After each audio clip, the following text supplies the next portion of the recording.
16 months of inflation at or above 6%. Costs of rent, groceries, and services continue to rise. Wages cannot keep up. Last year, the administration committed to working in a bipartisan fashion to address this serious problem, noting that the budget must complement monetary policy.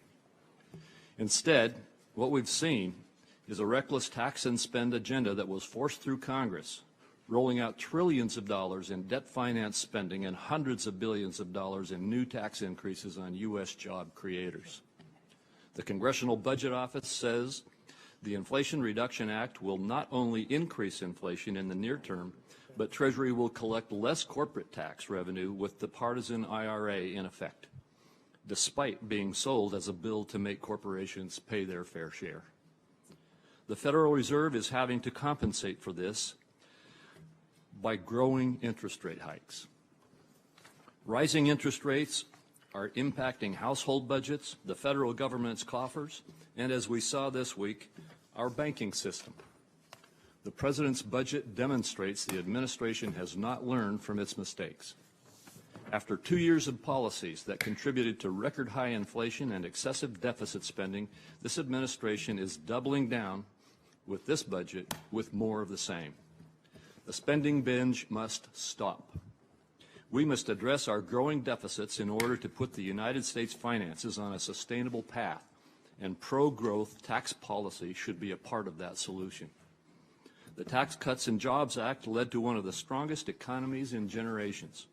The TCJA introduced competitive tax rates while broadening the base, including by enacting the first global minimum tax of its kind and putting an end to corporate inversions.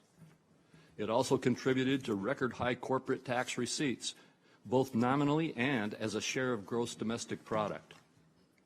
But instead of considering bipartisan pro-growth policies, the President's budget includes a whopping $4.7 trillion of new and increased taxes on American job creators, which ultimately means fewer jobs and lower wages. It also includes higher taxes on American energy producers. Earlier today, Senator Barrasso and a number of his Republican colleagues, including myself, sent a letter to you, Secretary Yellen, raising concerns with the over $100 billion in increased energy taxes proposed in the President's fiscal year 2024 budget. And, Mr. Chairman, I ask that this letter be included in. Without objection, so ordered. The administration's short-sighted partisan agenda extends to its unilateral approach to the OECD International Tax Agreement. For the last 2 years, Treasury has used the OECD negotiations to attempt to compel changes in U.S. law without regard for U.S. revenue, for U.S. companies and U.S. workers. Not only has the administration failed to put a stop to digital tax services taxes, but now foreign countries threaten to impose extraterritorial taxes on U.S. companies under the global minimum tax at Treasury's invitation. The latest OECD guidance confirms the administration has agreed to allow foreign countries to collect U.S. guilty revenue and, worse, tax U.S. companies on their U.S. profits in violation of our existing tax treaties. The budget fails to consider these revenue impacts, which, if implemented, will result in billions of dollars of lost U.S. revenue. Meanwhile, the administration continues to hide its true intentions for transforming the IRS. The budget doubles down on the $80 billion already given to the IRS, including 2 more additional years of plus-up funding, totaling $29.1 billion solely for enforcement and compliance initiatives, in addition to $14.1 billion more of yearly funding. That's another $43 billion. Secretary Yellen, I agree with you that having a funding plan for an agency budget that dwarfs many others is critical. In the meantime, the IRS has embarked on a spend-first, plan-later approach that is not transparent or responsible and is a surefire recipe for error, waste, and mismanagement. While we may not have the details yet, we do know that only 6% of this existing plus-up for funding is for modernization, while over 62% is solely for hiring, more than 93% of that enforcement hiring. These new funds are not going to replace retiring U.S. agents, as annual appropriations already provide that funding. And the administration has not requested any reductions in IRS annual funding to account for replacing retirees with this plussed-up funding. Secretary Yellen, there are opportunities for the administration to work across the aisle on common-sense economic policies, but nothing suggests the President is abandoning the partisan tax and spend policies of the last 2 years. This administration must recommit to working with Republicans to develop real solutions that will stabilize the economy and create higher wages and opportunities for American workers. Thank you very much. Thank you very much, Senator Crapo. Our witness today will be Secretary Janet Yellen. She's the first person to have led the White House Council of Economic Advisors, the Federal Reserve, and the Treasury Department. She's also the first woman to lead the Treasury Department. Before leading Treasury and the Federal Reserve, she was a distinguished fellow in residence at the Brookings Institution. She served as president of the American Economic Association. She's a member of the American Academy of Arts and Science and the Council on Foreign Relations. She also was a founding member of the Climate Leadership Council. We welcome you, Secretary Yellen, and please proceed. Thank you. Chairman Wyden, Ranking Member Crapo, and members of the committee, thank you for inviting me here today. I'd like to start with an update on the recent developments in the banking system. This week, the government took decisive and forceful actions to stabilize and strengthen public confidence in our financial system. First, we worked with the Federal Reserve and FDIC to protect all depositors of the two failed banks. On Monday morning, customers were able to access all of the money in their deposit accounts so they could make payroll and pay the bills. Shareholders and debt holders are not being protected by the government. Importantly, no taxpayer money is being used or put at risk with this action. Deposit protection is provided by the Deposit Insurance Fund, which is funded by fees on banks. Second, the Federal Reserve is providing additional support to the banking system with a new lending facility. This will help financial institutions meet the needs of all of their depositors. I can reassure the members of the committee that our banking system is sound and that Americans can feel confident that their deposits will be there when they need them. This week's actions demonstrate our resolute commitment to ensure that our financial system remains strong and that depositors' savings remain safe. Now let me turn to the topic of the hearing, the President's fiscal year 2024 budget. Over the past 2 years, the United States has experienced an historic economic recovery.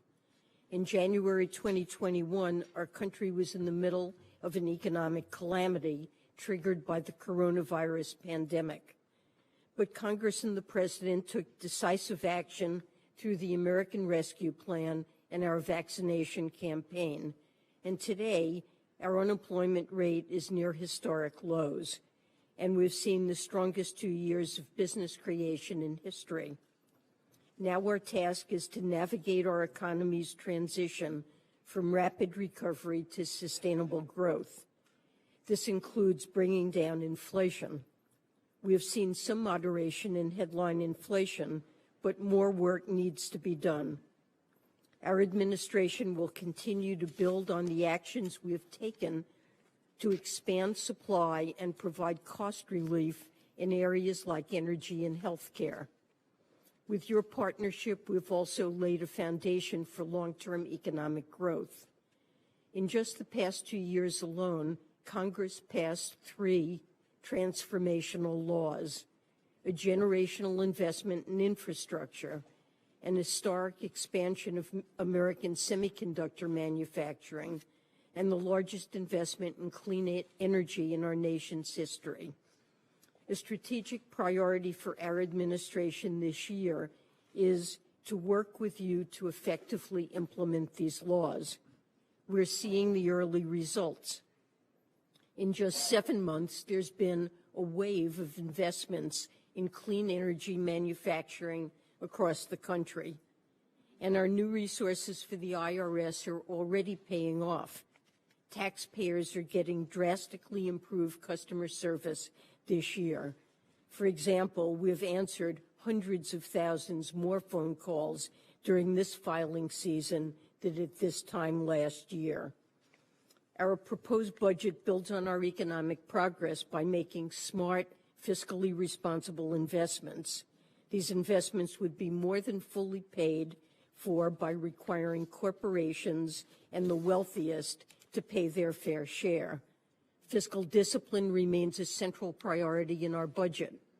We've proposed a minimum income tax of 25% on taxpayers with wealth in excess of $100 million. We've also proposed an increase of the corporate tax rate to 28% from the current 21%, and it will come as no surprise that I hope Congress will implement the United States' part of the global minimum tax deal. On the spending side, we suggest additional investments to boost our long-term growth potential. This includes improving the availability of high-quality child care, providing free and universal preschool, and boosting the supply of affordable housing. We also propose restoring the child tax credit and earned income tax credit expansions that were enacted in 2021 but have since expired. Importantly, with the proposed tax reforms, we estimate that this budget will deliver deficit reduction of nearly $3 trillion over the next 10 years. Thank you, and I look forward to taking your questions. Thank you, Secretary Yellen. Let me begin with what I emphasized, that it's critically important that Congress take steps to make sure there's no questions about the full faith and credit of the United States. And this is a matter within the Finance Committee's jurisdiction. Now, on Friday, the House Ways and Means Republicans passed a plan dealing with what they call prioritizing payments by the Treasury. They say that when Treasury runs out of stopgap funding, it should prioritize payments to Wall Street and creditors in China ahead of everybody else. I'm coming off some town hall meetings in Oregon this weekend. Wouldn't be a big hit with everybody. Now, setting aside the merits of this Republican plan, does the federal government have the technical capacity to prioritize some payments ahead of others? I understand there's not even a precedent for this. The government, on average, makes millions of payments each day, and our systems are built to pay all of our bills on time and not to pick and choose which bills to pay. There is a reason that Treasury Secretaries of both parties have rejected this incredibly risky and dangerous idea, and it's never been tried before. I cannot give any assurances about the technical feasibility of such a plan. It would be an exceptionally risky, untested, and radical departure from normal payment practices of agencies across the federal government, and I consider it essential that Congress come together to recognize that raising the debt ceiling is their responsibility to protect the full faith and credit in the United States. So, you've told us this prioritization scheme is unworkable, and House Republicans don't get to decide what qualifies as a federal default. If the government can meet some but not all of its obligations, isn't that essentially the definition of a default? Failing to pay your bills is what all of your bills when they're due is what I think of as a default. The United States has always paid all of its bills on time, and it should stay that way, and that's been a core American value since 1789, regardless of party. Presidents and Congresses have always honored all of our commitments, and prioritization is effectively a default by just another name. I appreciate you bringing us up to date on that, Madam Secretary. And colleagues, the reason I've focused on protecting the full faith and credit of the United States is this is explicitly within this committee's jurisdiction. So I thank you, Secretary Yellen. Let's talk about the double standard in tax enforcement. Too much of the burden falls on working people in the middle class. It's too easy for corporations and the wealthy to get away with cheating every time out. It seems that Republicans are trying hard to keep it that way. They put an amendment to the IRA that, according to the Congressional Budget Office, would have led to even more tax avoidance by the wealthy. It would have encouraged billionaires to disguise their income so they'd appear to the IRS to be typical middle-class wage earners. There have even been Republican efforts to speed up hiring the kind of highly trained and dogged experts that you need to crack down on tax cheating by the wealthy and businesses that have very complicated business structures. And of course, the first bill out of the gate in the House was this $114 billion giveaway to the wealthy tax cheats and the tax dodging corporations. They would have, in effect, repealed the funding Democrats passed in the Inflation Reduction Act. Secretary Yellen, if Republicans had their way and repealed the IRS funding to go after wealthy, tax cheats, what would that do to the agency's ability to really make sure that those people at the very top paid their fair share? Well, it would allow the wealthy and large corporations to skip out on taxes they legally owe and make life harder for ordinary middle-class families who pay their taxes to get the kind of service that they deserve from the IRS. And it would increase the tax gap and add to the deficit by over $114 billion. So let's talk about improvements in taxpayer services. Now, the IRS funding, as of early March, the IRS was answering 90% of the calls to its customer service lines and had the backlog of individual returns reduced substantially, in the ballpark of 90%. Now, that's after spending roughly 1% of the IRA funding. Secretary Yellen, if Republicans were able to successfully repeal the Inflation Reduction Act funding, what would that mean for taxpayer services? And the reason I ask that is right now we're in the middle of the filing season. So this isn't some kind of abstract kind of concern. What would it mean for taxpayer services if they repealed the funding? Well, it just clearly would lead to worse services for taxpayers. Phones would go unanswered, wait times would grow, mail would be processed more slowly, refunds would be delayed. We're undergoing a transition to digital forms, and improved scanning would be delayed, paper backlogs would grow, and taxpayer assistance centers are now being reopened and fully staffed, and some of them would have to close or be understaffed. I'm over my time. Senator Crapo. Thank you very much, Mr. Chairman. And let me start out, Madam Secretary, with the full faith and credit issue that my colleague Senator Wyden has raised. We are in agreement that we need to protect the full faith and credit of the United States. Frankly, as I indicated in my opening statement, the problem that we see on the Republican side is that it's all tax and all spending increases in terms of the administration's approach to this. And while you and the chairman just discussed a number of concerns you have with Republican ideas with regard to how to deal with this, the bottom line is that we must stop trying to solve this problem by massive new spending and massive new taxes. So we have some disagreements about how to deal with this. What I would ask of you is, at this point, the president has refused to negotiate with Republicans on fiscal restraint policies that they believe need to be put into place with a new extension of the debt ceiling. We must engage in negotiations to get over some of these disagreements, and this new debt ceiling resolution must include fiscal restraint. We've got to get some kind of attention to this. I think the American public is crying out for Congress to pay attention to this issue and put fiscal restraint in place. Can you commit at least to negotiate with Republicans as we try to work forward on finding some aspects of fiscal restraint to put into the debt ceiling discussion? Senator Crapo, the president has indicated that he considers it critically important to have a sustainable and responsible fiscal path.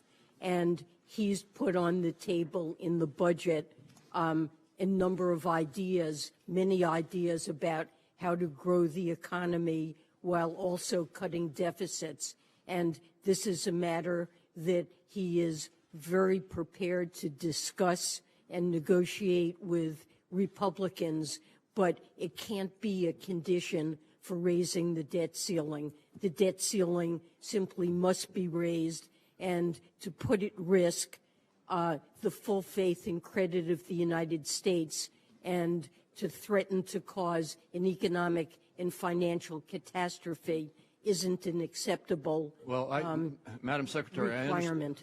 I interpret your answer to be that you're very willing to discuss the president's budget, tax increases, and increased spending, but you're not willing to discuss, with regard to the debt ceiling discussion, any actual fiscal restraint in terms of spending control in the United States. Now, if I interpreted it wrong, I'm sorry, but we've got to get negotiating on more than just whether the president's budget is the right approach. There are other ideas, and we need to be engaged in it. I just hope that you'll take that message back to the president. The president has indicated that he would welcome discussions about the stance of fiscal policy. All right, I appreciate that. Let's move quickly to the SVB crisis in the banking industry. Can we agree, at least as a starter, as we try to understand how this is all playing out, that the issue here in terms of risk is liquidity risk that we are facing in the system, and that SVB had a liquidity risk issue? Well, there was a run on the bank. It had high reliance on uninsured deposits, and there was a massive withdrawal of deposits that led to liquidity problems. The bank had to be closed for that reason. So do you agree, then, that it is a liquidity risk that we're dealing with in this issue? Well, there was a liquidity risk in this situation. There will be a careful look at what happened in the bank and what initiated this problem, but clearly the downfall of the bank, the reason it had to be closed, was that it couldn't meet depositors' withdrawal requests. Because their capital was losing value, and they were not able to access their capital, and I attribute that to the interest rate hikes that we are seeing in the face of the inflation. Am I wrong in that? Well, my understanding is that the bank, to meet liquidity needs, had to sell assets that it expected to hold to maturity. And given the interest rate increases that have occurred since those assets, including treasuries and government-backed mortgage-backed securities, they had lost market value. All right, yeah, and we're on the same page on that then. I appreciate that. One other question with regard to the bank failure, and this is with regard to the efforts to get a private buyer to help solve this issue.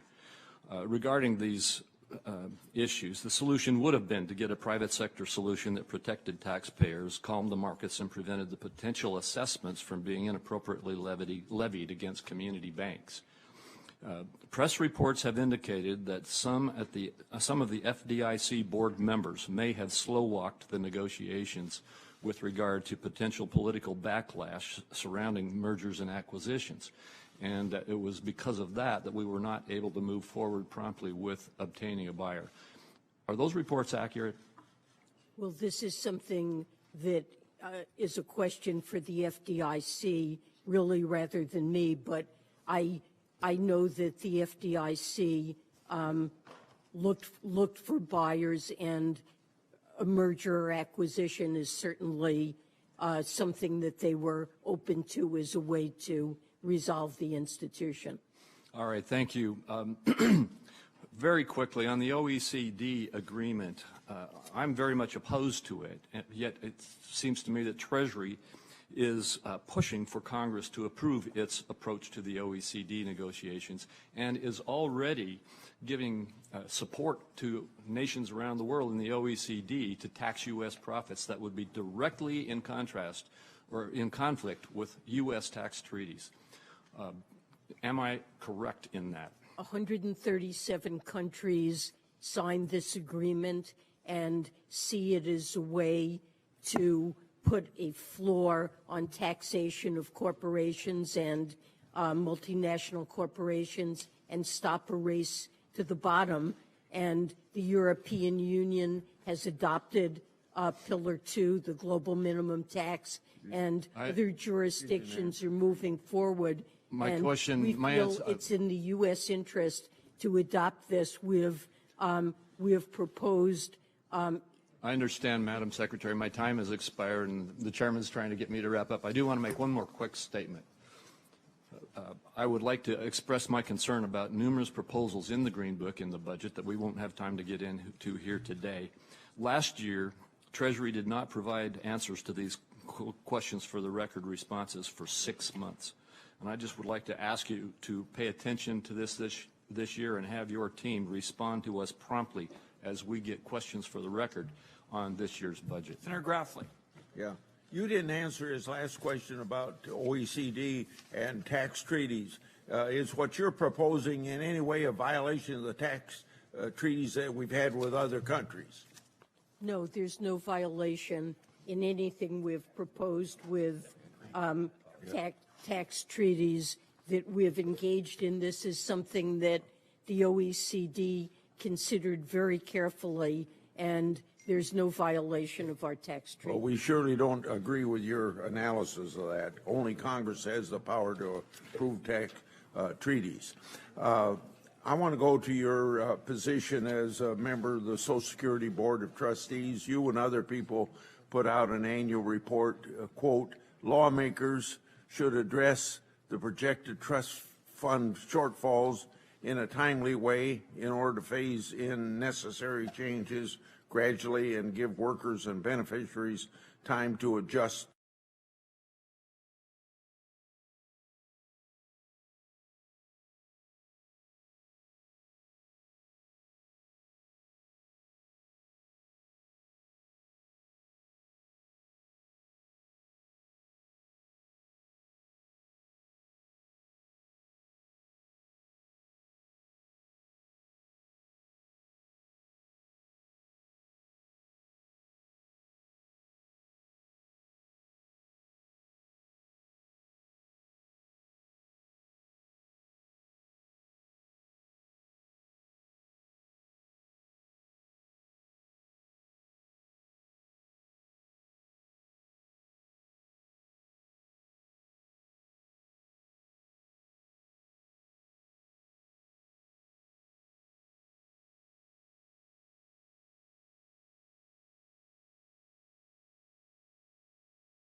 you still see our inflation-driven interest rates hike as, using your words, a plus for society?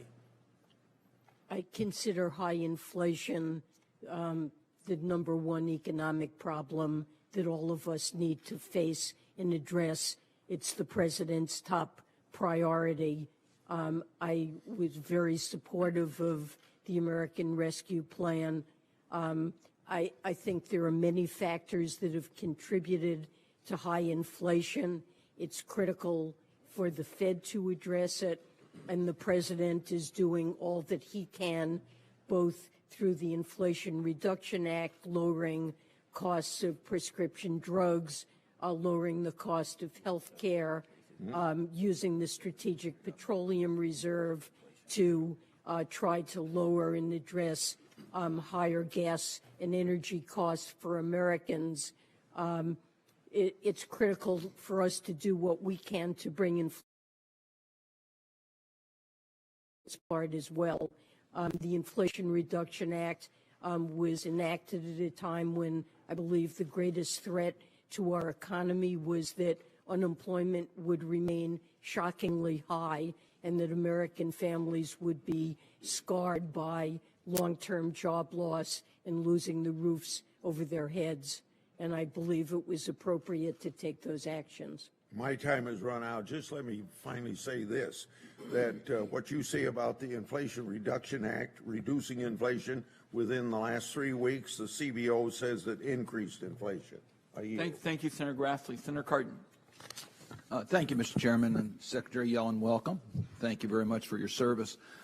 I'm going to question in regards to areas where we have bipartisan support, where we can, I hope, make progress in this Congress in getting some changes in our tax code, particularly as it deals with one of the subjects that you mentioned in your opening statement, affordable housing. We have fallen behind in affordable housing. We were able to make progress in a lot of areas during the last 2 years, but affordable housing was not one of those areas where we were able to advance.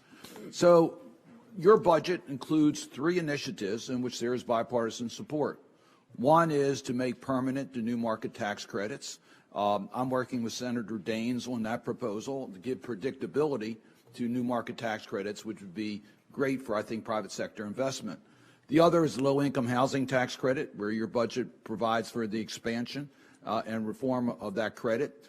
Senator Cantwell and Senator Young have been leaders on this committee. We've joined them in that effort.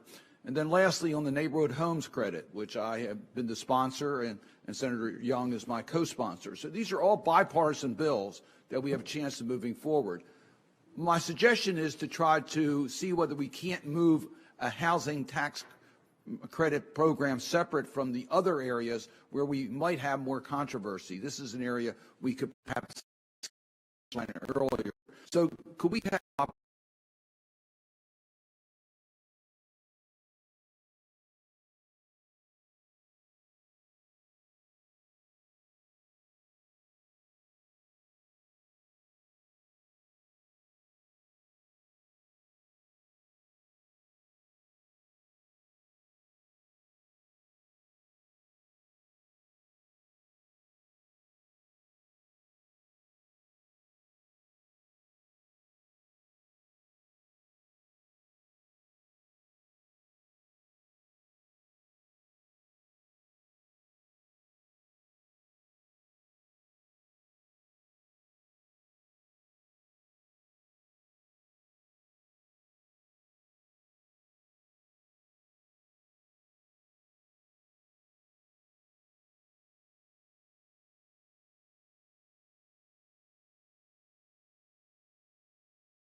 this is something that we're working hard on, and the IRS and Treasury Office of Tax Policy are working to implement this.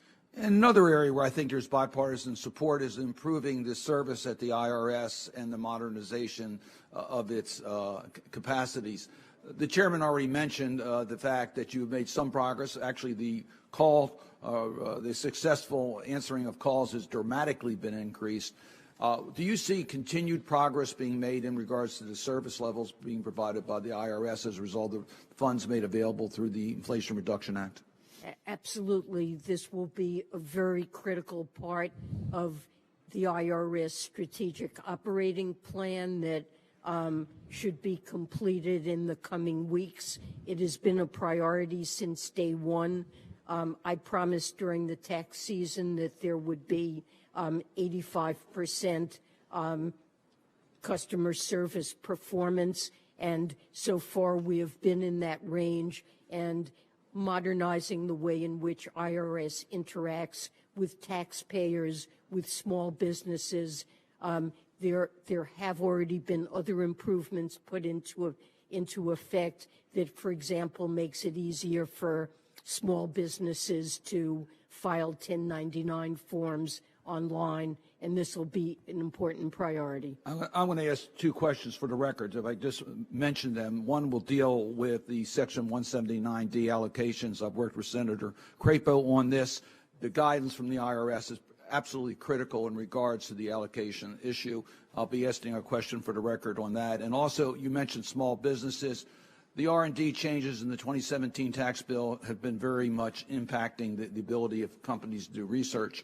I chair the Small Business Committee. It's having a direct impact on the SBIR program, which is critically important for innovation and for national defense, I might say. So I'll be asking you questions as to how we can mitigate the adverse impact of the change in the R&D credit as it affects small companies in the SBIR program. Thank you, Senator Cardin. And this committee is really going to dig in on this housing issue. And my view is we start with the proposition. The only matter that's off the table is taking a pass on it. We've got to act. Senator Cornyn, you're next. Good morning, Madam Secretary. When you testified before this committee almost 2 years ago, you were asked whether inflation was transitory. And you told the committee that you saw important transitory influences at work, but you did not anticipate that inflation would be in any way permanent. You predicted our economy was on track to get back to more normal operation, and that inflation would decline over time, something we all hoped for. To be fair, you weren't the only person who forecast transitory inflation. The chairman of the Federal Reserve, Jay Powell, did the same, as did the President of the United States. We now know that inflation rose to a level not seen in more than 40 years, and that inflation accelerated, particularly following the enactment of the partisan American Rescue Plan Act in 2021, and then with the so-called Inflation Reduction Act in 2022, which together added $2.6 trillion to our national debt. Obviously, all this stimulus going into a constrained economy with supply chains the way they were, workforce levels down, obviously created, was like pouring gasoline on the inflation fire. And though inflation has now come down to 6% or so, that's hardly good news to my constituents who are still struggling to keep up with rising costs. We know both record housing costs, which we've talked about a little bit here today, and high grocery bills are squeezing consumers all across the country. And to make matters worse, real average hourly earnings, the cash earnings of all workers, adjusted for inflation, declined last month and are down over the last year. In other words, because of inflation, workers have gotten a pay cut. Well, first we saw high inflation and then higher interest rates, of course, and that brings me to the failure of the Silicon Valley Bank and another bank in this last week. Some have suggested that this was an example of mismanagement at a time of higher interest rates and higher inflation. Others are saying, where are the regulators? Were they asleep at the wheel? Many have suggested that banking regulators need to focus more on regulating banks, protecting depositors and taxpayers instead of straying off course and examining so-called climate-related risks and other social engineering goals. I think these are all fair points. When you look at the confluence of concerning economic factors, there is one unavoidable truth. We need to get our fiscal house in order, something that the administration pays lip service to, but which seems uninterested in working with Republicans to try to address.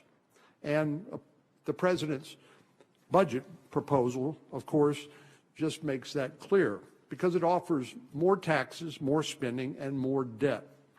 Spending would be at historical levels relative to the economy. The national debt would continue to grow.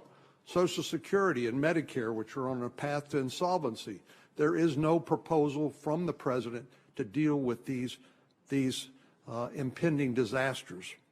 Of course, interest costs to service this debt would reach about $1 trillion annually. Our ability to defend our country in an increasingly dangerous world would be diminished because we'd be spending more money paying interest to the bondholders rather than paying to keep the American people safe. And Americans, of course, would be punished with trillions in higher taxes at a time when tax revenues are already at historical levels.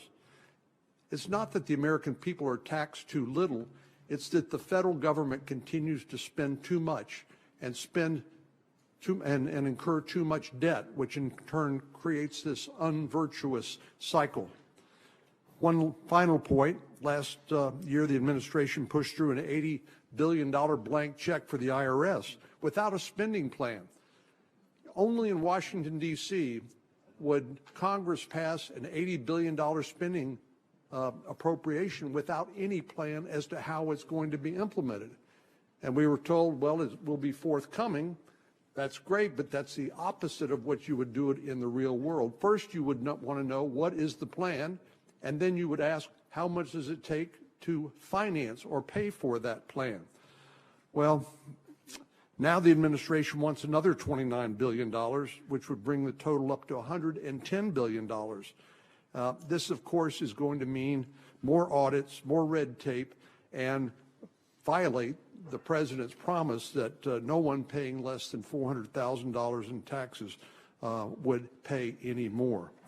So, unfortunately, the president's budget misses the mark, which is disappointing, but unfortunately pretty consistent with what we've seen from this administration. Thank you, Senator Cornyn. Next would be Senator Bennett, followed by Senator Cassidy. I'm going to yield to Mr. Cassidy, if that's all right. Nobody can say there's no collegiality in the finance. Senator Cassidy.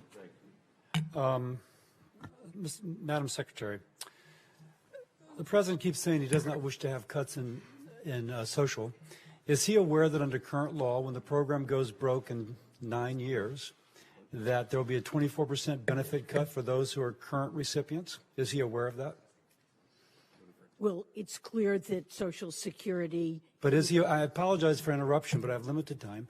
Is the President aware that when social goes broke in 9 years, under current law, there's a 24% cut in benefits for people who are currently receiving? If we don't do anything about it, I think that's about right. But okay, let me ask. The President wants to strengthen Social Security. In the $4.5 trillion of taxes the President has proposed, are any of those taxes going to shore up Social Security? I actually know that answer. The answer is of the $4.5 trillion in taxes he has proposed, not a dime is going to shore up Social Security.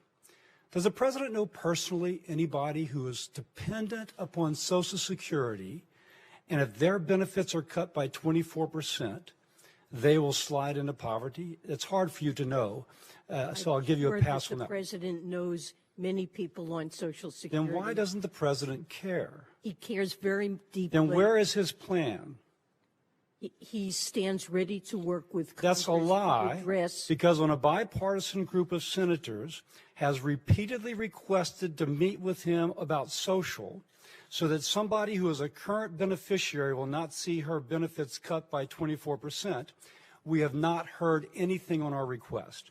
And we've made multiple requests to meet with the president. Now, you can't comment on that, I realize that, but that is a fact. And if you've been told to say he stands ready to meet, I will tell you there's absolutely no evidence, because we have not gotten our meeting. Well, I believe the president does stand ready to work with Congress empirically, that is not to address true. this issue. Now, the president in the past has proposed increasing taxes on those making over $400,000 to pay for it.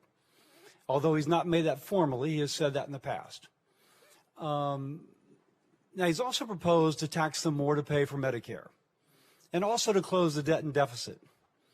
So what would the rates have to be on that 2% of Americans who earn over $400K in order to do Medicare, the debt and deficit, and also to address our 75-year shortfall in Social Security? Do you have any sense of what the rates would have to be?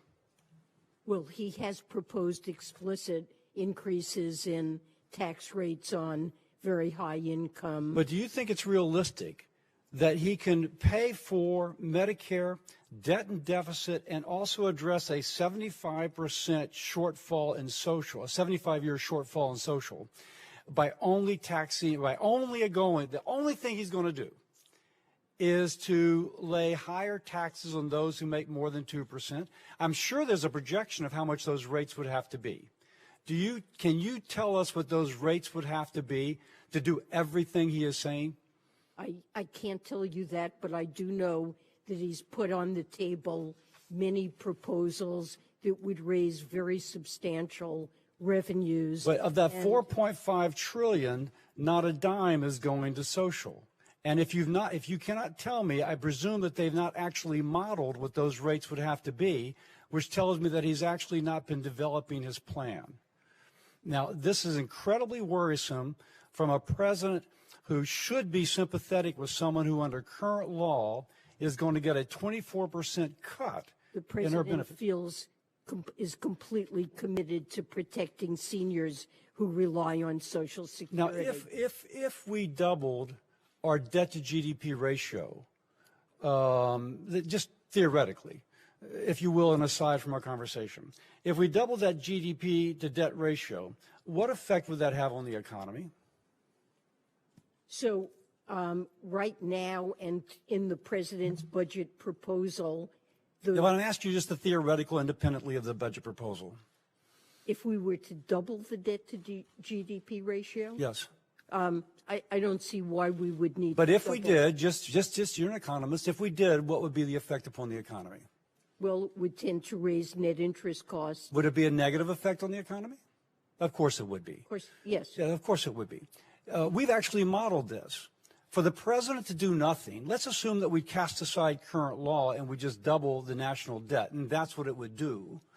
It would have a devastating effect upon the economy. CBO says they cannot model the deleterious effects that would occur because of that.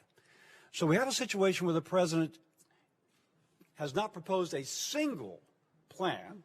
He has turned down multiple requests for meetings with senators, and our options are a 24% cut on a person currently receiving, doubling our national debt, which CBO says cannot be modeled, and you agree that would be a deleterious effect.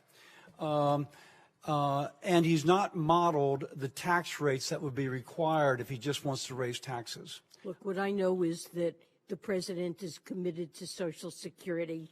He stands ready to work with Congress, and he's put on I'm the out of table time. I don't mean to be rude, but since I've had tax multiple proposals. requests on a bipartisan basis to meet with him and he's turned everyone down, that rings hollow. My colleagues are out of time, and I would just caution colleagues, we got plenty of differences around here, but accusing witnesses of lying is over the line. I accept that, and I did not mean that for the Madam Secretary, who is merely saying that which she's been told. I'm saying it for an empiric observation. When the President says he's ready to meet, then he's turned down multiple The time of the times. gentleman's expired, accusing witnesses of lying. But I is did not over the accuse line. her. Next, we have Senator Carper. Well, welcome to the Finance Committee, Secretary Yellen. Thank you very much. We're normally a pretty jovial group, but we'll get back on track here in a sec. But thanks so much for joining us. Thanks for taking on a tough job and making us proud. As you know, one of our country's most significant achievements, I believe, of the last decade or so in Congress was the passage of the Inflation Reduction Act, maybe right on the heels of the bipartisan infrastructure legislation that some of us right here at this table helped to write.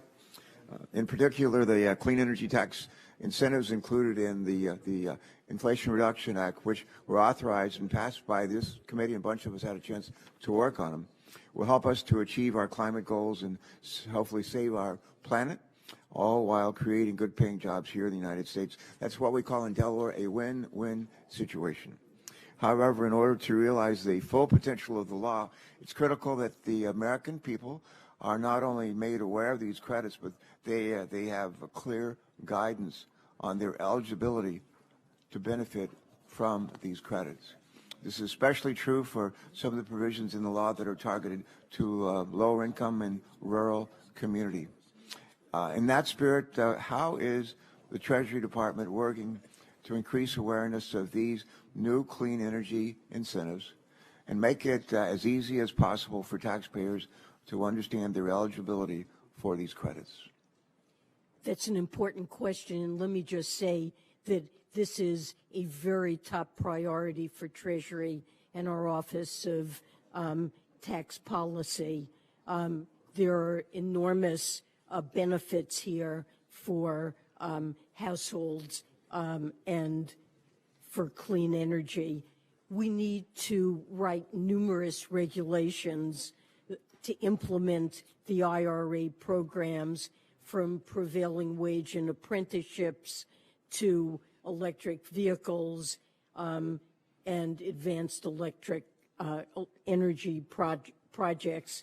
And we're working very hard on that guidance.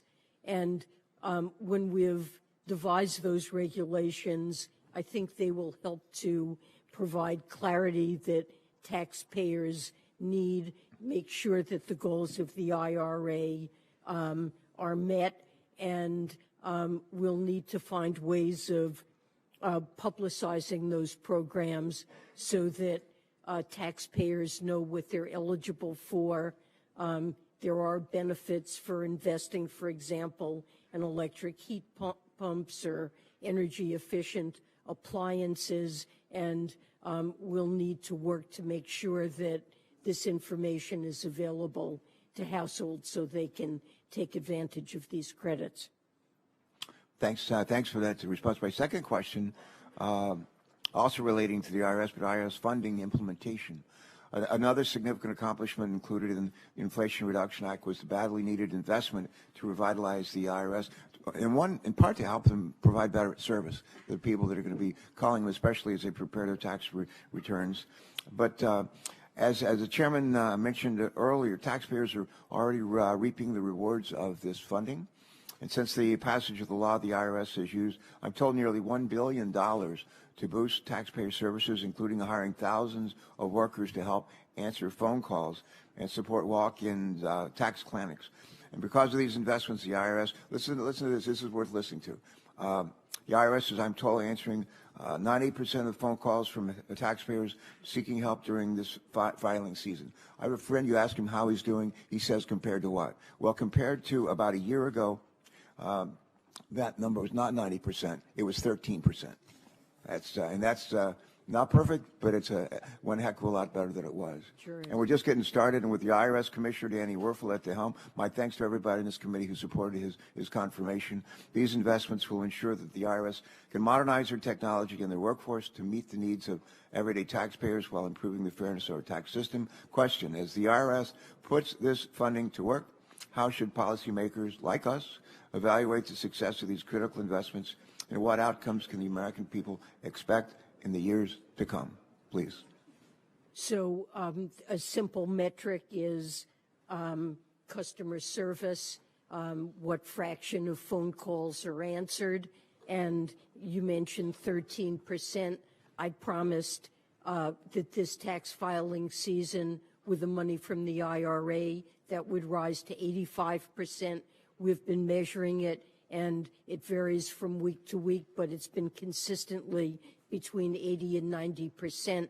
And there are other metrics we can look at: speed of refunds that taxpayers receive, backlogs in the amount of paper that they're dealing with, and I believe this money will certainly lead to faster responses to taxpayers, more efficient and easier ways for them to, for example, deposit checks directly into their accounts. We will invent many metrics that I'm sure we'll be able to enable you to monitor how this money is improving. We welcome those metrics. Keep us heading in the right direction. It's very encouraging. I thank my colleague. Senator Bennett was gracious enough to give his time to Senator Cassidy, so the next three will be Senator Brown, Senator Thune, and then Senator Bennett. Senator Brown. Thank you, Mr. Chairman. Secretary Yellen, thanks for your work this weekend and our phone conversations and so much of what you did for the financial system without taxpayers footing the bill. Thank you. And that I spoke to a number at your recommendation, really, small businesses in Ohio that were worried about making payroll. They were all over the country. Senator Romney talked about his in Utah, everywhere. And I spoke to banks and credit unions who understand how important it was to have confidence, and what you did gave them that confidence, so thank you. Bank failures are a painful reminder about the importance of strong safeguards. It's the same thing. Maybe it's just what I'm thinking about so much, but it's the same thing when I think about the disaster in East Palestine. The railroad lobbyists continue just aggressively to lobby this body and to lobby the regulators, and they succeed in weaker standards for communities and for workers and for railroad safety. We see the same kind of aggressive lobbying from bank lobbyists to weaken standards. The administration weakened standards, the previous administration weakening under 2155 those standards. So I appreciate how you stand up strong on these issues.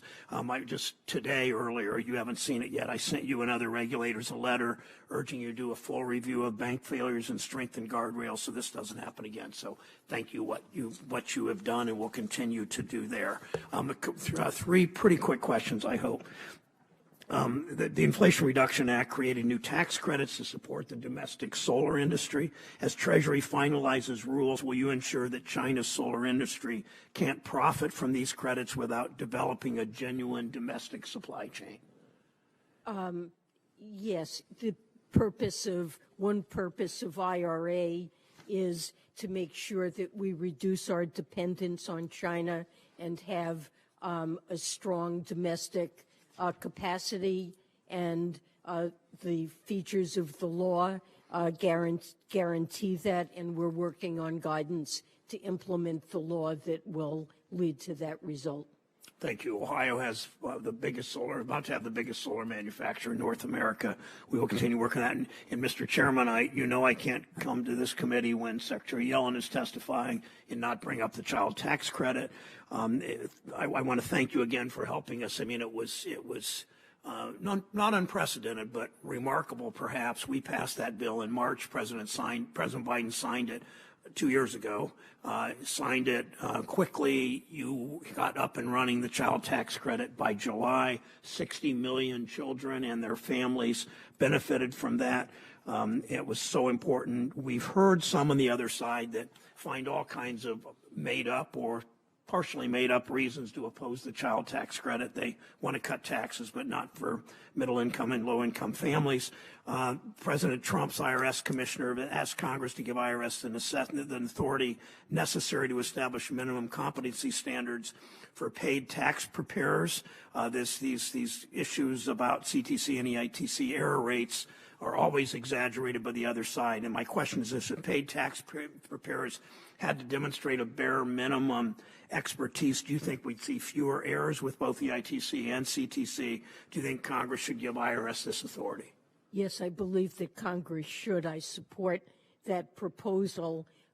At present, incompetent and dishonest paid preparers disadvantage taxpayers and undermine confidence in the tax system. And I believe IRS should have the authority to oversee paid preparers and make sure that they help taxpayers file more accurate returns, and in turn that would protect them from penalties and interest costs from poor quality advice that some now receive. Thank you. I wish my colleagues were as interested in tax cheating among billionaires as they were low-income people, but I guess that's just the way politics in 2023 seems to work. Last question. I want to ask you about another fiasco that should be easy to avoid, the debt limit. It's the definition of a self-inflicted blow to the economy. Instead of ensuring we avoid default by paying all our bills on time, some Republicans are pursuing a path we all know won't work, and I want you to comment on it. You said before that debt prioritization isn't feasible. You've called it default by another name, your words. But Republicans are moving forward anyway with a bill that ranks what order payments should go out. They put Wall Street and China at the front of the line.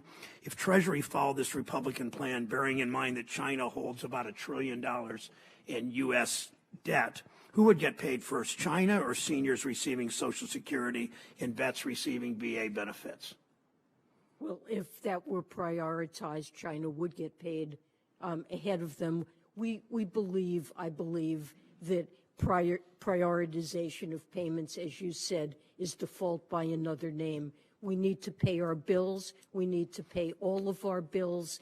That willingness and commitment to be responsible in paying bills that have already been incurred is what underlies the United States' strong credit rating, and credit rating agencies like Fitch have already weighed in that if we were to fail to pay any of our bills, that would call into question whether or not we deserve our current credit rating. And it's simply a recipe for economic and financial catastrophe to think we can pay some of our bills and not all of them. Thank you. This debt prioritization sounds like another version of Senator Scott's privatization of Medicare and Social Security. It makes no sense to the country and to most of us. Thank you, Mr. Chairman. Thank you. And I will just tell my colleague in red counties in Oregon over the weekend, I went through this idea that we'd pay China and Wall Street first, and people were just stunned. So I think you made a very important point. Senator Bennett is next. Thank you, Mr. Chairman, and thank you, Madam Secretary. I wanted to ask you a couple questions about the banking situation that we're facing today, but I just want to start, Mr. Chairman, because I've heard this discussion on the other side about the deficit. You know, I've been here for 14 years. The deficit and the debt hasn't gotten any better over that period of time, but I think and the good news is, if we want to work together, we could actually close the gap, because the gap isn't that gigantic compared to the way it's been in other places. If we could get it to a place where our government, our deficit wasn't growing faster than our GDP, that would be a really good step forward. But I just want to point out that we need to recognize that we have this problem today, this gap, because of the Bush and Trump tax cuts. And the deal that made 80% of the Bush tax cuts permanent, 80% of the Bush tax cuts permanent, a deal that I and Tom Carper were the only Democrats to vote against. There were 3 Republicans who voted against it. When you combine that, and when you combine that with what we did with the Trump tax cuts, that's 2% plus 1% of GDP. That's 3% of GDP right there. So we would have closed that gap and been well on our way.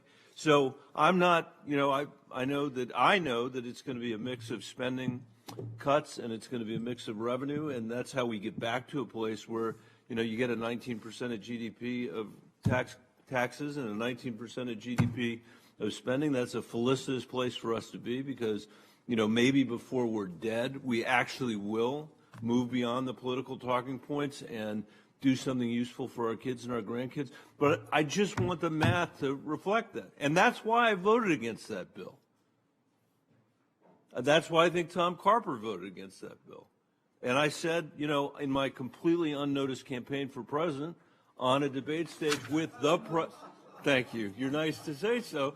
But I said with a person who became the president of the United States, that was a terrible deal that was struck between the Obama administration and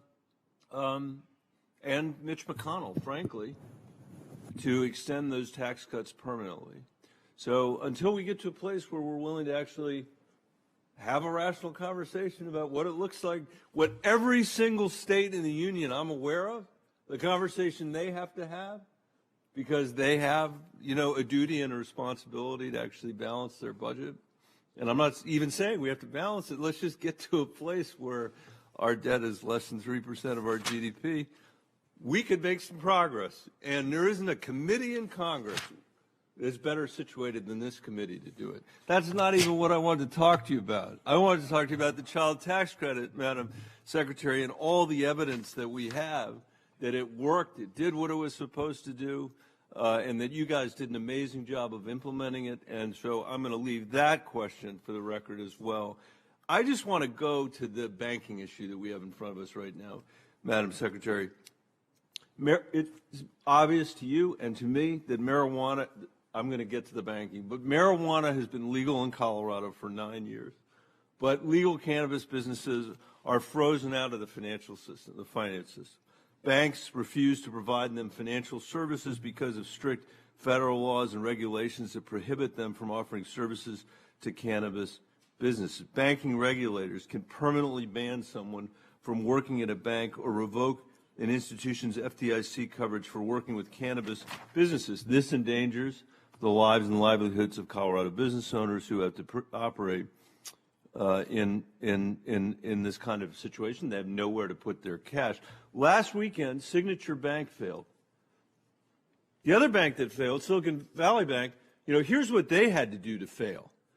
They had to not observe the fact that their balance sheet had basically tripled over, you know, some period of time. Not observe the fact that they were in a volatile, high-tech industry where the tide comes in and goes out for all those tech companies at exactly the same time, which is what we're seeing today.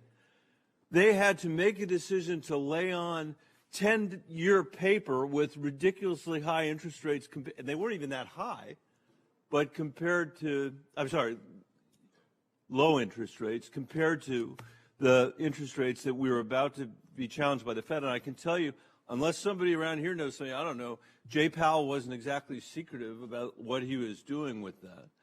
They had to get that through their board. They had to get that through that audit committee, and somehow they had to get that through a regulator, I guess, who was looking over that, who wasn't saying, this is insane what they were doing. We've had all week, it's been, is it Dodd-Frank, not Dodd-Frank, 2018, not 2018? I don't know what the answer is going to be about any of that, but I know that what they were doing was not prudentially sound, and I hope that the regulator would be the backstop. I'm 30 seconds over, so I will stop to go back to my marijuana question. Last weekend, Signature Bank failed, and almost a fifth of its deposits came from crypto. Like, they're not allowed to do anything with marijuana, but apparently they can lay 20% of this on crypto, a notoriously unstable, you know, a thing that nobody here even understands, and where the value of the assets can soar and collapse. We've seen that in this sector. And my question is, what questions come to your mind when you see that? When you've got a bank that's now failed, where 20% of, you know, what it was relying on to claim that it was doing the right thing by its depositors was something I would argue isn't even as stable as the marijuana industry in the state of Colorado, which can't get any approval from the Treasury Department. Well, as you pointed out, in the case of marijuana, it is against federal law, and that's a barrier, unfortunately, to appropriate banking services for the industry, and it's something the regulators have been looking for solutions to.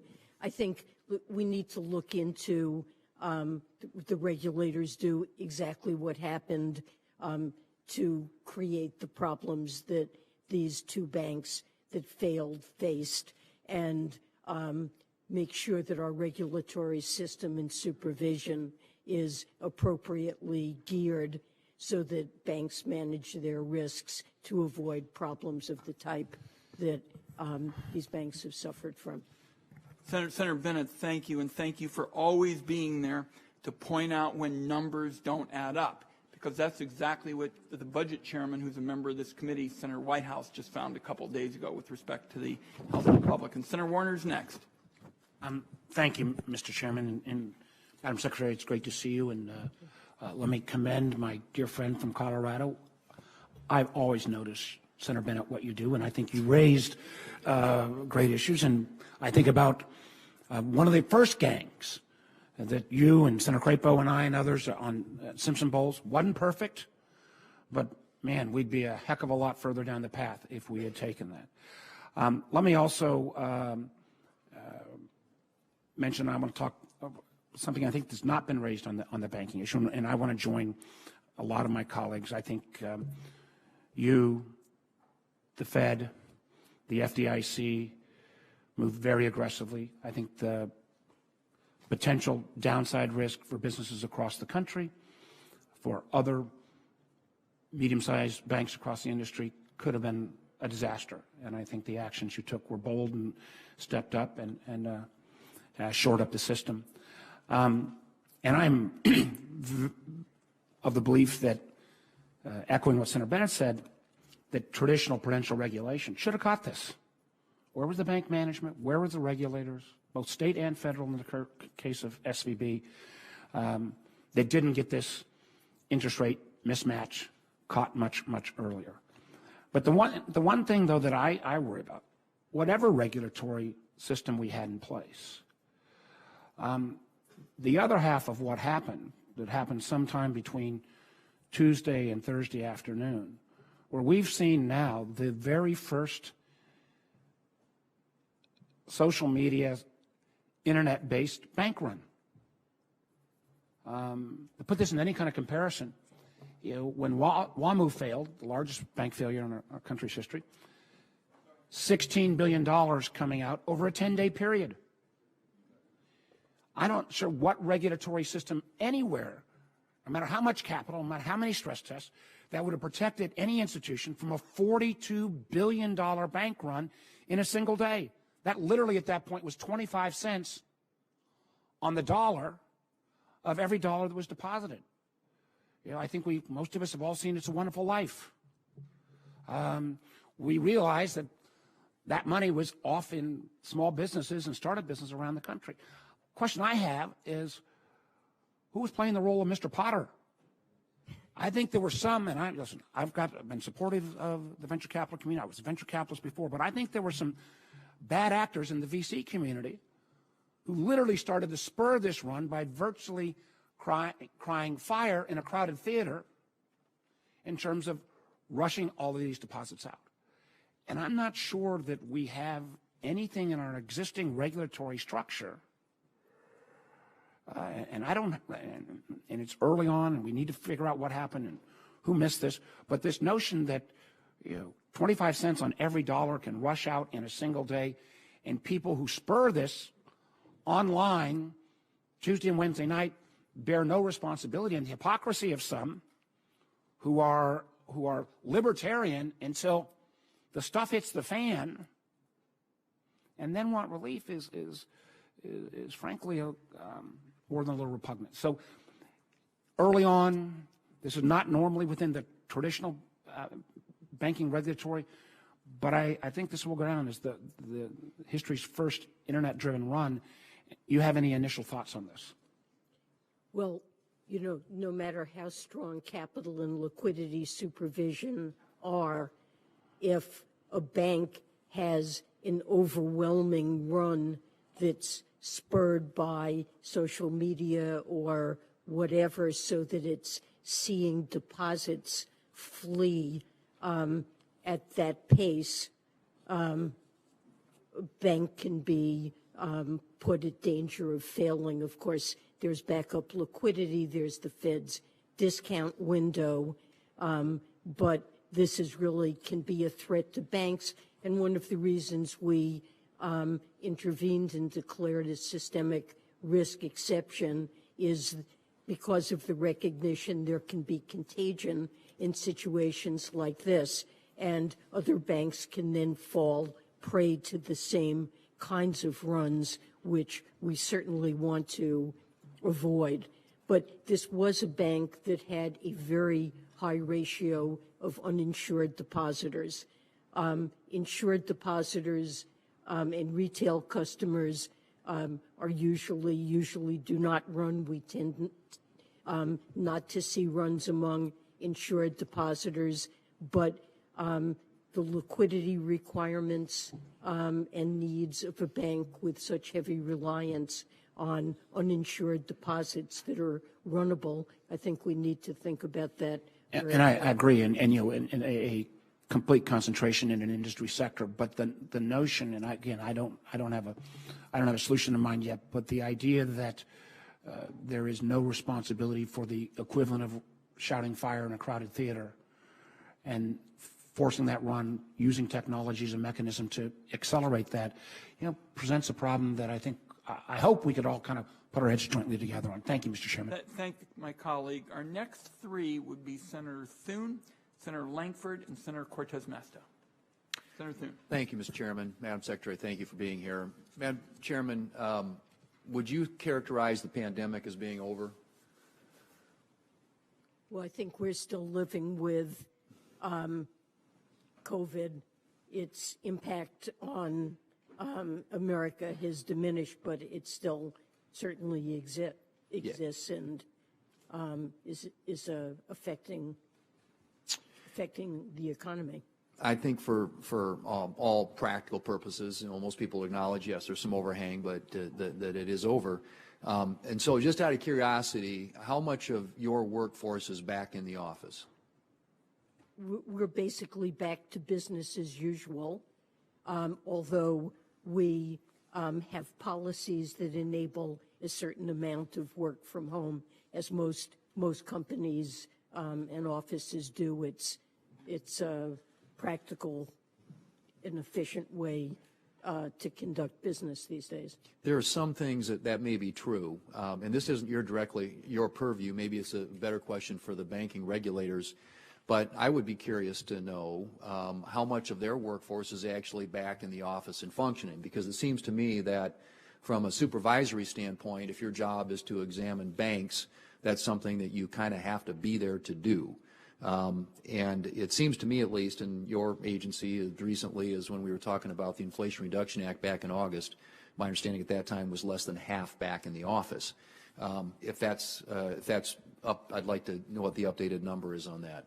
Let me ask you, will you commit to keeping this committee apprised of the Treasury's findings when it comes to SVB's, what you find there in a timely and thorough manner? We certainly will keep this committee updated. However, much of the investigation of what happened at this bank would be done by the FDIC, and so that's an appropriate source of information. And we'll make sure we ask them that same question. But I know that you'll be involved. I mean, this obviously is something that dramatically impacts the economy and would be something significantly of interest, I would think, to the Treasury Department. And I'm hopeful you'll stick to that commitment. In a previous Finance Committee hearing, you gave your, quote, absolute word to keep us updated on Treasury's findings about the private taxpayer data that was improperly shared from the IRS to ProPublica. It's been almost 2 years since that breach of taxpayer data was made public. Administration still hasn't provided a meaningful response. And you can answer that, but let me move on here. I want to ask a question about the actions taken by the administration to shore up Silicon Valley Bank and others. The Treasury issued a joint statement that stated, and I quote, "No losses will be borne by the taxpayer." Do you stand by that statement? Yes. And I just want to stress this is something that's deeply important to taxpayers, and I think it's something that I and I expect a lot of my colleagues, hopefully on both sides of the aisle, will be strictly holding this administration to account on. You, in the IRA, got an additional $80 billion, 6 times the annual budget of the IRS. through the, I should say, not directly Treasury, but the IRS, and 87,000 new employees. Now, the request in this year's budget, because that's what we're talking about here today, is for an additional 15% increase, somewhere on the order of $29 or $30 billion in additional. We still don't have the plan for the $80 billion in IRS funding, and there was supposed to be a plan made public several weeks ago.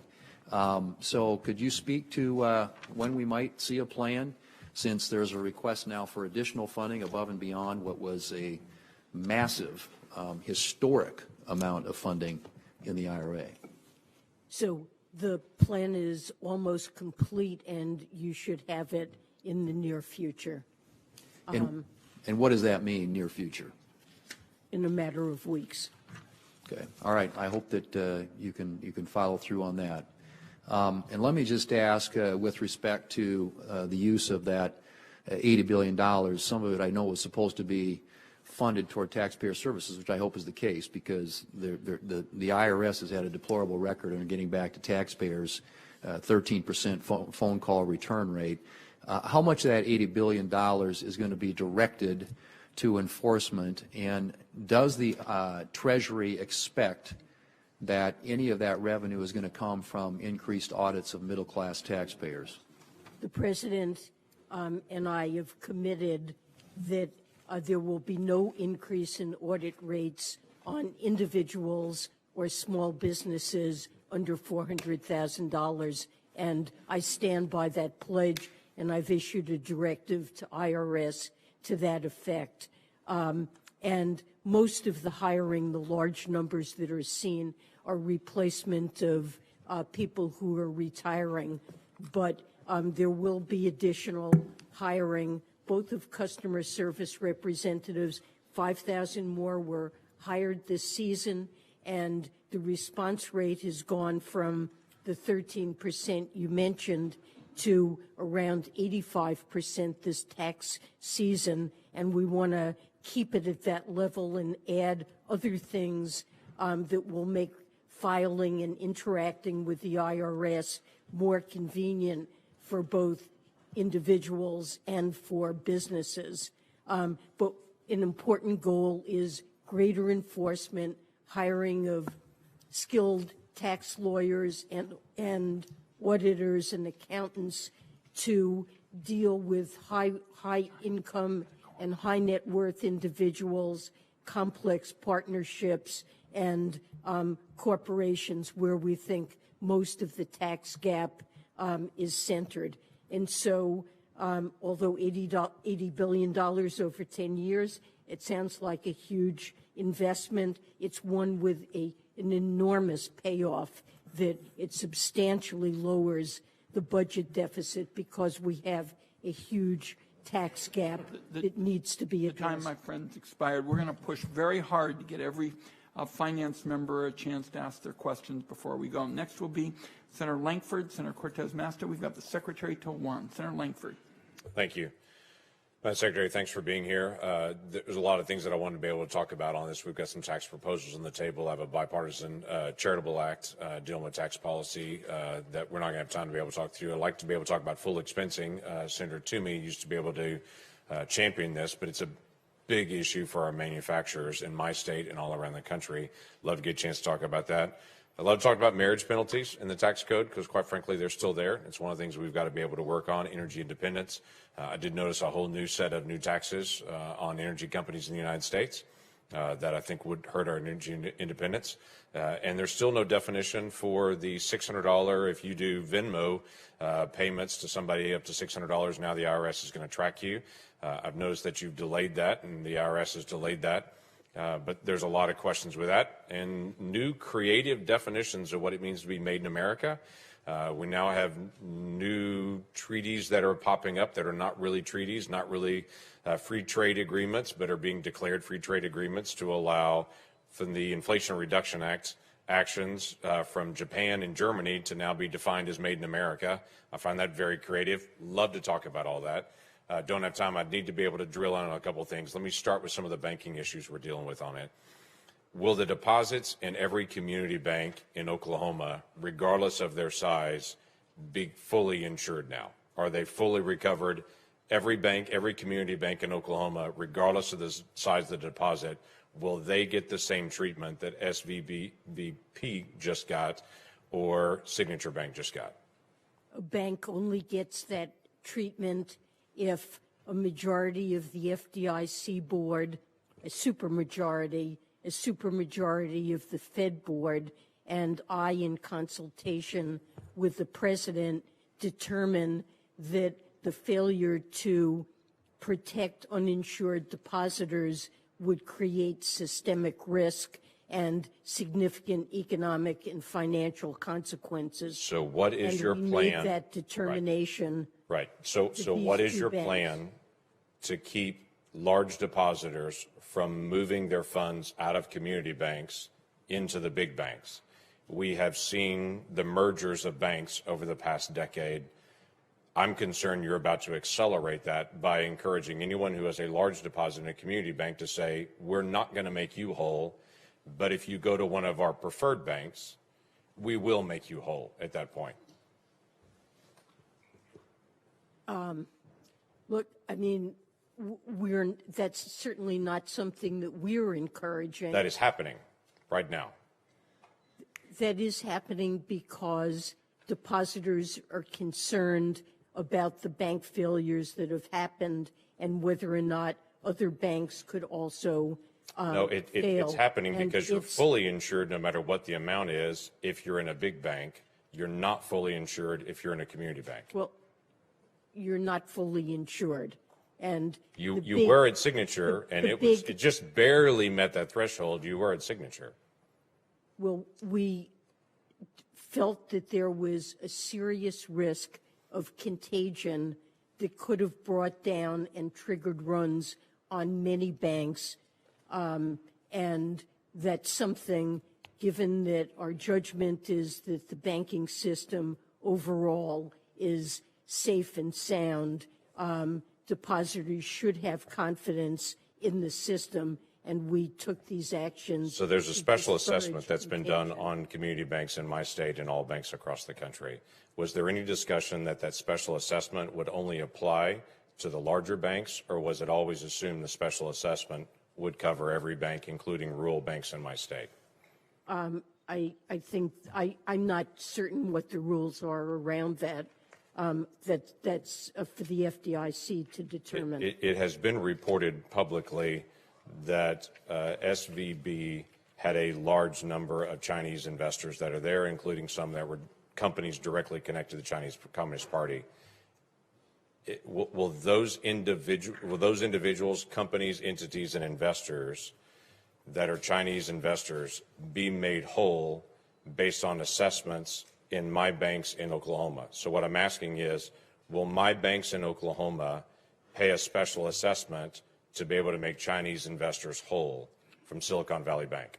Uninsured investors will be made whole in that bank, and I suppose that could include foreign depositors, but I don't believe there's any legal basis to discriminate among uninsured. I get it, but depositors. I'm just saying my community banks are going to pay this additional fee. It is always fascinating to me as well, the conversation that taxpayers are being made whole in this, that taxpayers are not going to have any kind of consequence on this. I'm sure my bankers are going to be very excited to know they no longer pay taxes, and their banks no longer pay taxes. Credit unions don't pay taxes, banks do, and so they're definitely taxpayers as well, and all banks make their revenue off of rates and fees and such to their account holders, which means every Oklahoman will pay higher fees in their community bank. We're just going to have to move on. If we have a collapse of the banking system and its economic consequences, that will have very severe effects on banks in Oklahoma that will also be threatened. I'm just worried about the long-term We are going to have to consequences move on our banks on, as well. or we're not going to get all senators in. Senator Cortez Masto. Thank you, Mr. Chairman. Secretary Yellen, it's always good to see you. Thank you. Thank you, Before we get to the banking and the budget, let me ask you something that's important in my state, and I think across the country, quite honestly. These are the low-income solar tax credits. It is a question that I asked Commissioner Werfel regarding Section 13103 of the Inflation Reduction Act, which provides a bonus investment tax credit for certain renewable energy investments that were made in low-income communities. The February guidance that Treasury puts out provides the potential applications will only be considered for this tax credit during limited application windows. And this is my concern, will limit solar deployment and the ability to drive clean energy investment in these communities, because the investments with tax credits happens when you have certainty up front that the credit can be used.